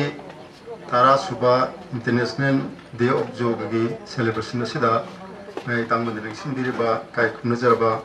Dr. Sumorjin Ningombang State Mission Director National Health Mission Manipur Loinana Dr. K Benedict Maring State Nodal Officer Ayul Madam K.S. Laima Devi Caretaker Kakching Khunou Municipal Council Amadi Lembiraliba for the staff sing Amadi Lekagi Sinau Mayam Punama Amadi Press Media Puno Hamka Nurpusari Nasiki Sikun but Hormasida State Mission Director Lembirakana Warpa Ubiba the Gimana Pambia Mating Pambini Habitat Koyam Noise Pay Adam Pagida Kalebaki Mayam when the Ulaga Adam Unago Yengminashi Yoga ki matang tadi mamang da subject part sing yamna present make na habi khre mayam na suju yoga si Khangjinbada kramti aur moring khali yam li raba Bharat tagi hoki ba yamna maru ba chanabi ꯑꯣꯏꯅ ꯑꯗꯨꯝ ꯂꯩꯔꯛꯂꯕ exercise ꯃꯈꯜ ꯑꯃꯅꯤ ꯌꯣꯒ ꯑꯁꯤ ꯇꯁꯦꯡꯕꯗꯤ ꯑꯐꯕ exercise ꯑꯃꯅꯤ ꯑꯗꯨꯕꯨ ꯑꯦꯛꯁꯔꯁꯥꯏꯁ ꯈꯛꯇ ꯅꯠꯇꯦ ꯃꯍꯥꯛꯇꯤ ꯑꯦꯛꯁꯔꯁꯥꯏꯁꯇꯒꯤ ꯍꯦꯟꯅ ꯐꯕ ꯑꯇꯣꯞꯄ ꯃꯦꯟꯇꯦꯜꯂꯤ ꯑꯗꯒꯤ ꯑꯇꯩ ꯑꯇꯩ ꯃꯌꯥꯝ ꯌꯥꯎꯕ ꯌꯥꯝ ꯀꯥꯟꯅꯕ ꯃꯈꯜꯒꯤ ꯑꯦꯛꯁꯔꯁꯥꯏꯁ ꯑꯣꯏ ꯃꯁꯤ ꯚꯥꯔꯠꯇ ꯀꯌꯥꯝ ꯀꯨꯏꯔꯒꯦ ꯍꯥꯏꯕꯗ ꯄ꯭ꯔꯤ ꯕꯦꯗꯤꯛ ꯏꯔꯥꯗꯒꯤ ꯍꯧꯅ ꯂꯩꯔꯦ ꯍꯥꯏꯕꯗꯤ ꯕꯦꯗꯤꯛ ꯏꯔꯥꯁꯤ ꯆꯥꯎꯔꯥꯛꯅ ꯖꯤꯁꯨ ꯈ꯭ꯔꯤꯁꯅ ꯄꯣꯛꯀꯗꯕ ꯆꯍꯤ 1900 ꯑꯗꯨꯋꯥꯏ ꯃꯃꯥꯡ ꯑꯗꯨꯒꯤ ꯃꯃꯥꯡꯗꯩ ꯍꯧꯅ ꯑꯗꯨꯝ ꯂꯩꯔꯛꯑꯕ ꯀꯩꯅꯣꯅꯦ ꯍꯥꯏ ꯃꯣꯏꯁꯤ ꯌꯥꯝ ꯀꯨꯏꯔꯕ ꯍꯥꯏꯇꯥꯔꯦ ꯑꯗꯨꯅ ꯒꯣꯗ ꯑꯣꯐ ꯖꯣꯗ ꯍꯥꯏꯔꯒ ꯑꯩꯈꯣꯏꯅ ꯁꯤꯕ ꯃꯍꯥꯗꯦꯕꯁꯤꯕꯨ ꯈꯪꯅꯩ ꯃꯥꯅ ꯂꯩꯕ ꯄꯣꯖꯤꯁꯟꯗꯨ ꯃꯥꯅ ꯀꯩꯅꯣ ꯇꯧꯔꯁꯨ ꯑꯩꯈꯣꯏꯒꯤ ꯖꯣꯒꯁꯤꯗ ꯑꯗꯨꯝ ꯂꯩꯕꯒꯤ ꯃꯑꯣꯡꯗ ꯑꯩꯈꯣꯏꯅ ꯎꯏ ꯒꯣꯗ ꯑꯣꯐ ꯖꯣꯒ ꯍꯥꯏꯔ ꯃꯥꯁꯦ ꯈꯪꯅꯔꯤ ꯁꯨꯃꯥꯏꯅ ꯇꯧꯔ ꯖꯣꯒꯤ ꯃꯈꯜ ꯃꯈꯜ ꯑꯗꯒꯤ ꯃꯥꯒꯤ ꯀꯥꯟꯅꯕꯁꯦ ꯃꯊꯪ ꯃꯊꯪ ꯂꯩꯔꯛꯄꯗꯒꯤ ꯌꯥꯝꯅ ꯁꯤꯁꯇꯦꯃꯦꯇꯤꯀꯦꯂꯤ ꯁꯦꯝꯖꯤꯜꯂꯒ ꯄꯨꯊꯣꯛꯄꯤꯔꯝꯕ ꯃꯍꯥꯔꯤꯁꯤ ꯑꯩꯈꯣꯏꯒꯤ ꯄꯇꯟꯖꯂꯤ ꯃꯍꯥꯛꯁꯤꯅ ꯐꯥꯗꯔ ꯑꯣꯐ ꯖꯣꯒ ꯍꯥꯏꯅ ꯈꯪꯅꯩ ꯃꯥꯅ ꯌꯥꯝ ꯖꯣꯒꯁꯤ ꯂꯦꯡꯁꯤꯜꯂꯒ ꯌꯥꯝ ꯐꯖꯕ ꯃꯑꯣꯡꯗ ꯀꯩꯅꯣꯝꯗ ꯁꯦꯝꯕꯤꯔꯝꯕꯅꯤ ꯑꯗꯨꯒꯤ ꯃꯈꯥ ꯇꯥꯕꯁꯨ ꯑꯩꯈꯣꯏꯒꯤ ꯑꯈꯪ ꯑꯍꯩ ꯃꯌꯥꯝ ꯑꯃ ꯖꯣꯒꯤ ꯃꯔꯝꯗ ꯁꯦꯝꯖꯤꯜꯂꯒ ꯍꯦꯟꯅ ꯃꯑꯣꯡ ꯇꯥꯕ ꯃꯑꯣꯡꯗ ꯃꯊꯪ ꯃꯊꯪ ꯁꯦꯝꯕꯤꯔꯝꯃꯤ ꯑꯗꯨꯅ ꯀ꯭ꯔꯤꯁꯅ ꯃꯔꯁꯥꯖꯥ ꯍꯥꯏꯕ ꯑꯃꯁꯨ ꯂꯩꯔꯝꯃꯤ ꯃꯍꯥꯛꯅꯁꯨ ꯐꯥꯗꯔ ꯑꯣꯐ ꯃꯣꯗꯔꯟ ꯖꯣꯒ ꯍꯥꯏꯅ ꯃꯥꯕꯨ ꯈꯪꯅꯩ ꯃꯔꯝꯗꯤ ꯖꯣꯒꯤ ꯃꯔꯝꯗ ꯃꯣꯏꯅ ꯂꯣꯏꯅ ꯐꯖꯅ ꯁꯦꯝꯕꯤꯔꯝꯕ ꯉꯥꯛꯇꯅꯤ ꯃꯗꯨꯒꯤ ꯃꯇꯨꯡꯗ ꯄ꯭ꯔꯤꯊꯤꯕꯤ ꯁꯤꯟꯕ ꯊꯨꯡꯅ ꯈꯪꯍꯟꯅꯕꯒꯤꯗꯃꯛꯇ ꯑꯉꯟꯅ ꯁꯟꯗꯣꯛꯄꯤꯔꯝꯃꯤ ꯃꯈꯥ ꯇꯥꯔꯛꯄꯗ ꯑꯩꯈꯣꯏꯅ ꯃꯃꯥꯡꯗꯁꯨ ꯍꯥꯏꯕꯤꯈ꯭ꯔꯦ ꯑꯩꯈꯣꯏꯒꯤ ꯄ꯭ꯔꯥꯏꯝ ꯃꯤꯅꯤꯁꯇꯔ ꯅꯔꯦꯟꯗ꯭ꯔ ꯃꯣꯗꯤꯖꯤꯅ 2014ꯗ ꯗꯤꯁꯦꯝꯕꯔꯒꯤ ꯇꯥꯡ 18ꯁꯤꯗ ꯖꯣꯒ ꯑꯁꯤ ꯌꯥꯝ ꯀꯥꯟꯅꯕ ꯁꯥꯖꯦꯜ ꯃꯈꯜ ꯑꯃꯅꯤ ꯃꯁꯤ ꯄ꯭ꯔꯤꯊꯤꯕꯤ ꯃꯤꯄꯨꯝ ꯈꯨꯗꯤꯡꯃꯛ ꯈꯪꯕꯤꯒꯗꯕꯅꯤ ꯄ꯭ꯔꯤꯊꯤꯕꯤ ꯃꯤꯄꯨꯝ ꯈꯨꯗꯤꯡꯃꯛ ꯑꯁꯤ ꯆꯍꯤ ꯈꯨꯗꯤꯡꯒꯤ ꯄꯥꯂꯟ ꯇꯧꯒꯗꯕꯅꯤ ꯍꯥꯏꯗꯅ ꯖꯨꯟꯒꯤ ꯇꯥꯔꯤꯛ 12 ꯉꯁꯥꯏ ꯈ꯭ꯋꯥꯏꯒꯤ ꯁꯥꯡꯕ ꯅꯨꯃꯤꯠ ꯑꯅ ꯍꯥꯏꯕꯗꯣ ꯑꯗꯨꯒꯤ ꯅꯨꯃꯤꯠꯁꯤꯗ ꯄ꯭ꯔꯤꯊꯤꯕꯤꯒꯤ ꯑꯣꯏꯅ ꯏꯟꯇꯔꯅꯦꯁꯅꯦꯜ ꯗꯦ ꯑꯣꯐ ꯌꯣꯒ ꯍꯥꯏꯅ ꯈꯪꯅꯁꯦꯅ ꯃꯥꯅ ꯄ꯭ꯔꯄꯣꯁ ꯇꯧꯕꯅꯤ ꯃꯇꯝꯗꯨꯒꯤ ꯌꯨꯅꯥꯏꯇꯦꯠ ꯅꯦꯁꯟꯒꯤ ꯖꯦꯅꯔꯦꯜ ꯑꯦꯁꯦꯝꯕ꯭ꯂꯤꯒꯤ ꯃꯣꯏ ꯀꯟꯇ꯭ꯔꯤ 191 ꯂꯩꯔꯤꯁꯦ ꯑꯗꯣ ꯃꯣꯏ ꯃꯌꯥꯝ ꯂꯣꯏꯅꯃꯛ ꯌꯥꯕꯤꯔꯦ ꯑꯗꯨꯃꯥꯏꯅ ꯇꯧꯗꯅ ꯆꯍꯤ ꯈꯨꯗꯤꯡꯒꯤ ꯖꯨꯟꯒꯤ ꯇꯥꯡ 12ꯁꯤ ꯖꯣꯒ ꯗꯦꯅ ꯑꯗꯨꯝ ꯈꯪꯅꯅ ꯂꯥꯛꯄꯅꯤ ꯃꯃꯥꯡ ꯆꯍꯤꯗꯁꯨ ꯌꯥꯝ ꯇꯧꯈꯤ ꯃꯃꯥꯡ ꯆꯍꯤ 2023ꯗ ꯖꯣꯒ ꯃꯤ 1,70,000,000,000,000,000ꯃꯨꯛꯁꯤꯅ ꯖꯣꯒ ꯄ꯭ꯔꯥꯛꯇꯤꯁ ꯇꯧꯒꯦ ꯍꯥꯏ ꯑꯗꯣ ꯍꯟꯗꯛ ꯆꯍꯤꯁꯨ ꯁꯤꯗꯒꯤ ꯍꯦꯟꯅ ꯌꯥꯝꯅ ꯇꯧꯅꯕ ꯍꯥꯏꯅ ꯄꯥꯟꯗꯝ ꯊꯝꯃꯤ ꯃꯐꯝ ꯈꯨꯗꯤꯡꯃꯛꯇ ꯂꯣꯏꯅ ꯇꯧꯏ ꯃꯅꯤꯄꯨꯔꯗꯁꯨ ꯃꯌꯥꯝ ꯇꯧꯔꯤ ꯄ꯭ꯔꯥꯏꯝ ꯃꯤꯅꯤꯁꯇꯔꯅꯁꯨ ꯉꯁꯤꯁꯤ ꯖꯃꯨ ꯑꯦꯟ ꯀꯥꯁꯃꯤꯔꯒꯤ ꯗꯥꯜ ꯂꯦꯛꯀꯤ ꯃꯄꯥꯟꯗ ꯃꯣꯏ 3,000-4,000 ꯄꯨꯜꯂꯒ ꯇꯧꯅꯤ ꯍꯥꯏꯕ ꯄꯥꯟꯗꯝ ꯂꯩꯕꯅꯤ ꯃꯔꯝꯗꯤ ꯖꯣꯒ ꯑꯁꯤ ꯑꯁꯨꯛꯀꯤ ꯃꯇꯤꯛ ꯀꯥꯟꯅꯕꯅꯤ ꯍꯥꯏꯕꯁꯤ ꯃꯃꯥꯡꯗꯁꯨ ꯃꯌꯥꯝ ꯑꯉꯥꯡꯁꯤꯡꯅ ꯑꯗꯨꯝ ꯍꯥꯏꯕꯤꯔꯝꯂꯦ ꯌꯥꯝ ꯐꯕ ꯁꯥꯖꯦꯜꯅꯤ ꯁꯥꯖꯦꯜꯒꯤ ꯃꯊꯛꯇ ꯃꯦꯟꯇꯦꯜꯂꯤ ꯋꯥꯈꯜꯗ ꯌꯥꯝꯅ ꯋꯥꯈꯜ ꯍꯛꯆꯥꯡ ꯄꯨꯛꯅꯤꯡ ꯍꯛꯆꯥꯡꯗ ꯌꯥꯝꯅ ꯐꯕ ꯑꯣꯏꯕ ꯑꯗꯨꯅ ꯃꯁꯤꯒꯤ ꯚꯦꯂꯨꯁꯤ ꯈꯪꯕꯗꯒꯤ ꯄ꯭ꯔꯤꯊꯤꯕꯤ ꯃꯤꯄꯨꯝ ꯈꯨꯗꯤꯡꯃꯛꯅ ꯑꯩꯈꯣꯏꯒꯤ ꯏꯟꯗꯤꯌꯥ ꯃꯆꯥ ꯈꯛꯇ ꯅꯠꯇꯅ ꯑꯇꯩ ꯑꯇꯩ ꯐꯣꯔꯦꯅꯔ ꯃꯌꯥꯝ ꯑꯃꯁꯨ ꯌꯥꯔꯕ ꯔꯤꯀꯃꯦꯟ ꯇꯧꯔꯕ ꯁꯥꯖꯦꯜꯅꯤ ꯑꯩꯈꯣꯏꯅ ꯁꯥꯖꯦꯜ ꯇꯧꯕꯁꯤ ꯐꯩ ꯍꯥꯏꯕꯁꯤ ꯃꯤꯄꯨꯝ ꯈꯨꯗꯤꯡꯃꯛ ꯂꯣꯏ ꯈꯪꯉꯤ ꯑꯗꯨꯕꯨ ꯑꯩꯈꯣꯏ ꯉꯝꯗꯕꯅ ꯅꯠꯇ꯭ꯔꯒ ꯇꯟꯕꯅ ꯑꯗꯨꯝ ꯇꯧꯅꯗꯦ ꯑꯗꯣ ꯁꯥꯖꯦꯜ ꯇꯧꯕ ꯐꯩ ꯍꯥꯏꯁꯤ ꯀꯃꯥꯏꯅ ꯐꯔꯤꯅꯣ ꯍꯥꯏꯔꯒꯗꯤ ꯑꯩꯈꯣꯏꯒꯤ ꯍꯛꯆꯥꯡꯁꯦ ꯁꯥꯖꯦꯜ ꯇꯧꯔꯒꯗꯤ ꯕ꯭ꯂꯗ ꯁꯥꯔꯀꯨꯂꯦꯁꯟꯁꯤ ꯌꯥꯝ ꯍꯦꯟꯒꯠꯂꯦ ꯑꯗꯣ ꯕ꯭ꯂꯗ ꯁꯥꯔꯀꯨꯂꯦꯁꯟ ꯍꯦꯟꯒꯠꯂꯒꯗꯤ ꯕ꯭ꯔꯦꯟꯗ ꯍꯦꯟꯅ ꯆꯦꯜꯂꯅꯤ ꯍꯥꯔꯠꯇ ꯍꯦꯟꯅ ꯆꯦꯜꯂꯅꯤ ꯍꯛꯆꯥꯡꯒꯤ ꯑꯦꯅꯤ ꯑꯣꯔꯒꯥꯟ ꯈꯨꯗꯤꯡꯃꯛꯇ ꯄꯥꯔꯠ ꯈꯨꯗꯤꯡꯃꯛꯇ ꯏꯁꯤ ꯍꯦꯟꯅ ꯆꯦꯜꯂꯅꯤ ꯍꯦꯟꯅ ꯆꯦꯜꯂꯒꯗꯤ ꯃꯗꯨꯅ ꯑꯣꯛꯁꯤꯖꯟꯁꯤ ꯄꯤꯔꯒ ꯑꯩꯈꯣꯏꯒꯤ ꯁꯦꯜꯗ ꯇꯤꯁꯨꯗ ꯑꯣꯔꯒꯥꯟꯁꯤꯡꯁꯤꯗ ꯃꯣꯏ ꯃꯆꯤꯟꯖꯥꯛ ꯄꯤꯔꯒ ꯃꯣꯏꯁꯤ ꯐꯍꯟꯗꯣꯏꯅꯤ ꯑꯗꯨ ꯀꯔꯤꯒꯨꯝꯕ ꯈꯣꯡꯖꯦꯜꯁꯤ ꯍꯟꯊꯔꯒꯗꯤ ꯃꯆꯤꯟꯖꯥꯛꯁꯤ ꯌꯥꯝ ꯄꯤꯗ꯭ꯔꯒꯗꯤ ꯃꯆꯤꯟꯖꯥꯛ ꯌꯥꯝ ꯄꯤꯕꯒ ꯄꯤꯗꯕꯒꯁꯤ ꯑꯩꯈꯣꯏ ꯄꯥꯝꯕꯤ ꯑꯅꯤ ꯂꯩꯔꯦꯅ ꯈꯜꯂꯁꯤ ꯑꯃꯅ ꯏꯁꯤꯡꯁꯤ ꯆꯥꯡ ꯅꯥꯏꯅ ꯆꯥꯏꯕꯤꯔꯕ ꯑꯃꯅ ꯏꯁꯤꯡꯁꯤ ꯏꯟꯊꯤꯉꯥꯏ ꯆꯥꯏꯕꯤꯗꯕ ꯑꯗꯣ ꯐꯕꯁꯤ ꯆꯥꯡ ꯅꯥꯏꯅ ꯆꯥꯏꯕꯤꯕ ꯑꯗꯨꯝ ꯍꯦꯜꯂꯅꯤ ꯁꯨꯃꯥꯏꯅ ꯇꯧꯗꯅ ꯑꯣꯛꯁꯤꯖꯟ ꯁꯄ꯭ꯂꯥꯏ ꯐꯖꯅ ꯄꯤꯕ ꯁꯥꯔꯀꯨꯂꯦꯁꯟ ꯐꯖꯅ ꯄꯤꯔꯤꯕ ꯃꯤꯁꯛ ꯍꯥꯏꯕꯗꯤ ꯁꯥꯖꯦꯜ ꯐꯖꯅ ꯇꯧꯔꯤꯕ ꯃꯤꯗꯨꯅ ꯁꯥꯖꯦꯜ ꯇꯧꯗꯕ ꯃꯤꯗꯒꯤ ꯀꯝꯄꯜꯁꯔꯤ ꯃꯁꯥ ꯐꯕ ꯍꯦꯜꯂꯤ ꯃꯔꯝꯗꯤ ꯃꯥꯏ ꯑꯣꯔꯒꯥꯟ ꯈꯨꯗꯤꯡꯃꯛꯁꯤ ꯂꯣꯏꯅ ꯐꯤꯠꯇ ꯂꯩꯅꯤ ꯑꯗꯣ ꯁꯥꯖꯦꯜ ꯇꯧꯗ꯭ꯔꯒꯗꯤ ꯖꯪ ꯀꯥꯁꯜꯂꯒ ꯑꯣꯔꯒꯥꯟꯁꯤꯡꯗꯨ ꯃꯊꯧ ꯇꯧꯕ ꯉꯝꯃꯣꯏ ꯈꯔ ꯂꯩꯔꯒ ꯍꯥꯔꯠ ꯐꯦꯜ ꯑꯣꯏꯔꯛꯄ ꯌꯥꯏ ꯕ꯭ꯔꯦꯟꯗꯁꯨ ꯂꯥꯏꯅꯥ ꯃꯌꯥꯝ ꯂꯩꯔꯛꯄ ꯌꯥꯏ ꯑꯦꯅꯤ ꯑꯣꯔꯒꯥꯟ ꯈꯨꯗꯤꯡꯃꯛ ꯐꯪꯁꯟ ꯇꯧꯔꯛꯑꯣꯏ ꯑꯗꯨꯅ ꯁꯥꯖꯦꯜ ꯇꯧꯕ ꯐꯩ ꯍꯥꯏꯁꯤ ꯃꯅꯨꯡꯒꯤ ꯑꯥꯏꯗꯤꯌꯥꯗꯤ ꯁꯨꯝꯕ ꯂꯩ ꯂꯣꯏꯅꯅ ꯑꯩꯈꯣꯏꯒꯤ ꯐ꯭ꯂꯦꯛꯁꯤꯕꯤꯂꯤꯇꯤꯁꯦ ꯂꯦꯡꯕ ꯈꯣꯠꯄꯁꯤ ꯁꯥꯖꯦꯜ ꯇꯧꯕ ꯃꯤꯗꯗꯤ ꯑꯗꯨꯝ ꯂꯩꯔꯅꯤ ꯂꯦꯡꯕꯁꯤ ꯑꯩꯈꯣꯏ ꯄꯨꯟꯁꯤ ꯍꯤꯡꯕꯒꯤꯗꯃꯛꯇ ꯌꯥꯝ ꯗꯔꯀꯥꯔ ꯑꯣꯏ ꯂꯦꯡꯗ꯭ꯔꯒꯗꯤ ꯑꯩꯒꯤ ꯁꯥꯏꯀꯜ ꯑꯍꯟꯕ ꯑꯃ ꯊꯝꯕꯗꯨ ꯌꯦꯅꯈꯥꯗ ꯆꯍꯤ ꯑꯃ ꯑꯗꯨꯝ ꯊꯝꯕ ꯁꯨꯡꯊꯧ ꯊꯧꯅꯗꯕ ꯃꯗꯨ ꯆꯍꯤ ꯑꯃ ꯂꯩꯔꯒ ꯀꯩꯁꯨ ꯊꯧꯕ ꯅꯨꯡꯉꯥꯏꯔꯣꯏ ꯅꯨꯡꯇꯤꯒꯤ ꯁꯨꯝ ꯊꯧꯔꯗꯤ ꯑꯗꯨꯝ ꯅꯨꯡꯉꯥꯏꯅꯤ ꯑꯗꯨ ꯂꯦꯡꯕ ꯐ꯭ꯂꯦꯛꯁꯤꯕꯤꯂꯤꯇꯤꯁꯤ ꯁꯥꯖꯦꯜ ꯇꯧꯕꯁꯤꯅ ꯑꯗꯨꯝ ꯑꯣꯏꯗꯣꯏꯅꯤ ꯁꯥꯖꯦꯜꯁꯤꯗ ꯉꯁꯥꯏ ꯖꯣꯒꯁꯤꯁꯨ ꯅꯝꯕꯔ 1ꯗ ꯂꯩꯗꯣꯏꯅꯤ ꯑꯗꯨꯅ ꯂꯦꯡꯕ ꯈꯣꯠꯄ ꯐ꯭ꯂꯦꯛꯁꯤꯕꯤꯂꯤꯇꯤꯁꯤ ꯌꯥꯝ ꯂꯩꯔꯒꯗꯤ ꯑꯩꯈꯣꯏꯁꯤ ꯍꯛꯆꯥꯡꯁꯤ ꯂꯣꯏꯅ ꯑꯗꯨꯝ ꯐꯤꯠ ꯑꯣꯏꯅ ꯇꯧꯅꯤꯡꯕ ꯊꯕꯛ ꯆꯦꯜꯂꯁꯨ ꯉꯝꯃꯅꯤ ꯆꯣꯡꯉꯁꯨ ꯉꯝꯃꯅꯤ ꯀꯩꯅꯣꯝꯃ ꯂꯥꯝꯕꯁꯨ ꯐꯪꯉꯅꯤ ꯑꯗꯒꯤ awab nuai to am ta le ba chang da kun da ka le ba chang ki part sing sin da ka le ba kun mo sin lo thungan mangam ni aduna flexibility si am le mam ta ka wa adagi apne sajen jum to ga di muscle strength hi hengalakani sarugi pangen hengalakani sajen sudok to da ba phang de kullaga kumlena sahi ba kha sahi ma sumna ba tha to le ba myoi do apoi yeng da ma sa muscle pik pik salakani saru sang pik pik salakani ma chen da ngam oi sap ngam oi awaba sak sum oi kare ba sum sajen jum to ga di muscle si sum chawlaga muscle na bu chawga di saru sum kalani saru na kan ba je saru sinjak su sinjani edu ga mai muscle ma ligament har nyang kalala kala ko den aduna sikum me amse sajen to ga sum oi ka da ma da kana kan ga da ba muscle kan bu oi 각자 any organ publishing 사진을 잠다가 올 사진 떨어가디 아코기 노이 그 서로 팻기 서로 실력 포크라니 노이 범미나 오헬락과 노이 범미데 오헬락 벌레나 시디 아수키 메딕 야옹거래 아수키 메딕 사티벨 랑 어때 모든 나라 시시 그다음에 BP와 뭐로 데비 다이비티스로 데 하트키로 any 아나 복든 것이 노이 비들 그래나 레이너버기 찬스 레거나 노이바 한다버시 사진 지가든 한다들 사진 장난 떨어가디 사다수 좀 누가이게 필링 레이니 아두가 부시 해는 능선 레이니 사진 또 부시디 암다 깔아가 고삼 오이고 아 조가시 아시고 패실리티 냠데 조고는 로이는 펑이 시기 마탁다 조고는 펑이 시랑가 사게 거기 스피리추얼 되기 멘탈 그런 뭐야마 야오레는 냠스 다 비그래 아두나 조가 파서 사는 거 미다디 거기 텐션 레이로이 스트레스 엔자이티 디프레션 수면은 지금 뭐야마 레이로이 아두 조가기 사진 마칼 매암 나게 아디 그다 뭐나 공하면 누가이나바 tummen nuainaba mate posar phajanaba balance pubungamnaba sumbaisi jogi makan bayam leibani sida changrana phajan tawbasing sidi hakchang gi pura fit oi legani aduna ana yakhyam sangoi ni hena pusinu sam hendoi ana joga sidi yam kanaba kanoni habsi mayam jiki pichi kudimana haisni india khadana tana atop pichi punkune khagnarbani aduna akoira ngamagadi matam khara kaithupiraga joga si tum chane na tambiba masi yam dakar oi adunga sigi timsi ai akoi ai sama masung ai gi imung manung lekai punumapu joga si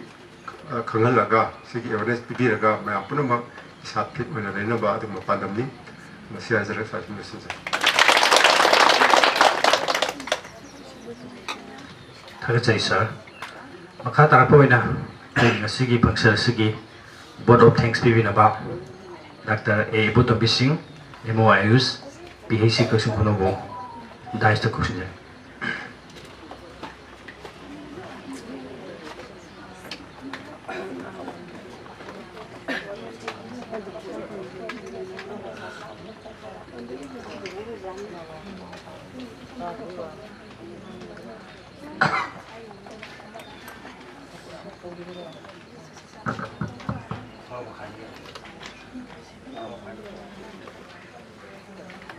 Tenth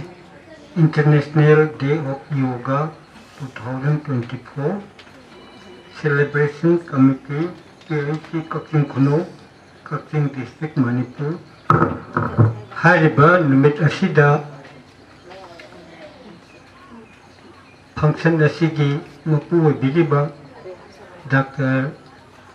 Somodit Ningombam State Mission Director Rajen Singh Shemo Kakching Amadi Dr. K. Benedict Maring SNOIUS Dr. N. Pauna Singh President Amada Akoigi K.H. Laima Caretaker Ikai Khunnaba Uttari Loinana Ngasigi Namitasida Lapiriba Akoigi Ayuski Dr. Singh Emo Singh Madi Akoigi Hospital Sigi Medical Emo Interns Dr. Samanand Busu Aina Ikai Khunnaba Uttari Madi Akoigi Ayuski Staff Singh Lapiriba Ichininau Ichi Ichal Khwai Pumna Kusu Ayhakna Ikai Khunnaba Utte Bagal Wenna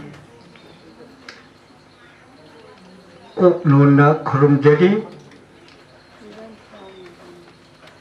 ꯉꯁꯤꯒꯤ ꯑꯁꯤꯒꯨꯝꯂꯕ ꯐꯪꯁꯟ ꯑꯁꯤꯗ ꯀꯤꯅꯣꯠ address ꯄꯤꯕꯤꯈꯤꯕ doctor ꯑꯃꯔꯥꯕꯇꯤ ꯗꯦꯕꯤꯕꯨ ꯑꯩꯍꯥꯛꯅ ꯊꯥꯒꯠꯄ ꯐꯣꯡꯗꯣꯛꯆꯕꯒ ꯂꯣꯏꯅꯅ ꯏꯀꯥꯏ ꯈꯨꯝꯅꯕ ꯎꯠꯆꯔꯤ ꯃꯊꯪꯗ doctor M ꯔꯥꯖꯀꯨꯃꯥꯔ ꯑꯌꯨꯁ doctor ꯕꯨꯁꯨ ꯑꯩꯍꯥꯛꯅ ꯏꯀꯥꯏ ꯈꯨꯝꯅꯕ ꯎꯠꯆꯕꯒ ꯂꯣꯏꯅꯅ थागत फोंदोक्चरी डॉक्टर एम अकेंद्रानी देवी एमओ आयुष डॉक्टर बुसु अहाकना इकाई खुमनबा उससे बगल लोइनेना थागत फोंदोक्चरी डॉक्टर बेनेडिक्ट एसेनो अमदी डॉक्टर पाउना अमादा मखोइगी स्पेशल लेक्चर मैम पीबी रंबा अदुइदमक्ता अहाकना थागत फोंदोक्चरी लोइनेना ngasiगी lakpiriba sida saruk yabiduna mayam khwai pumnamakna function asibu mapung phane nabaidmakta lengbi rakliba khwai pumnaku ehakna ikai khumnaba utte bagal loinena thagat phongdokjari apon bada pagi media gi person sing lakpibaidmakta mayamda phongdoknaba adugi damakta su ehakna media gi person sing bu ikai khumnaba utte bagal loinena thagat phongdokjari thank you all.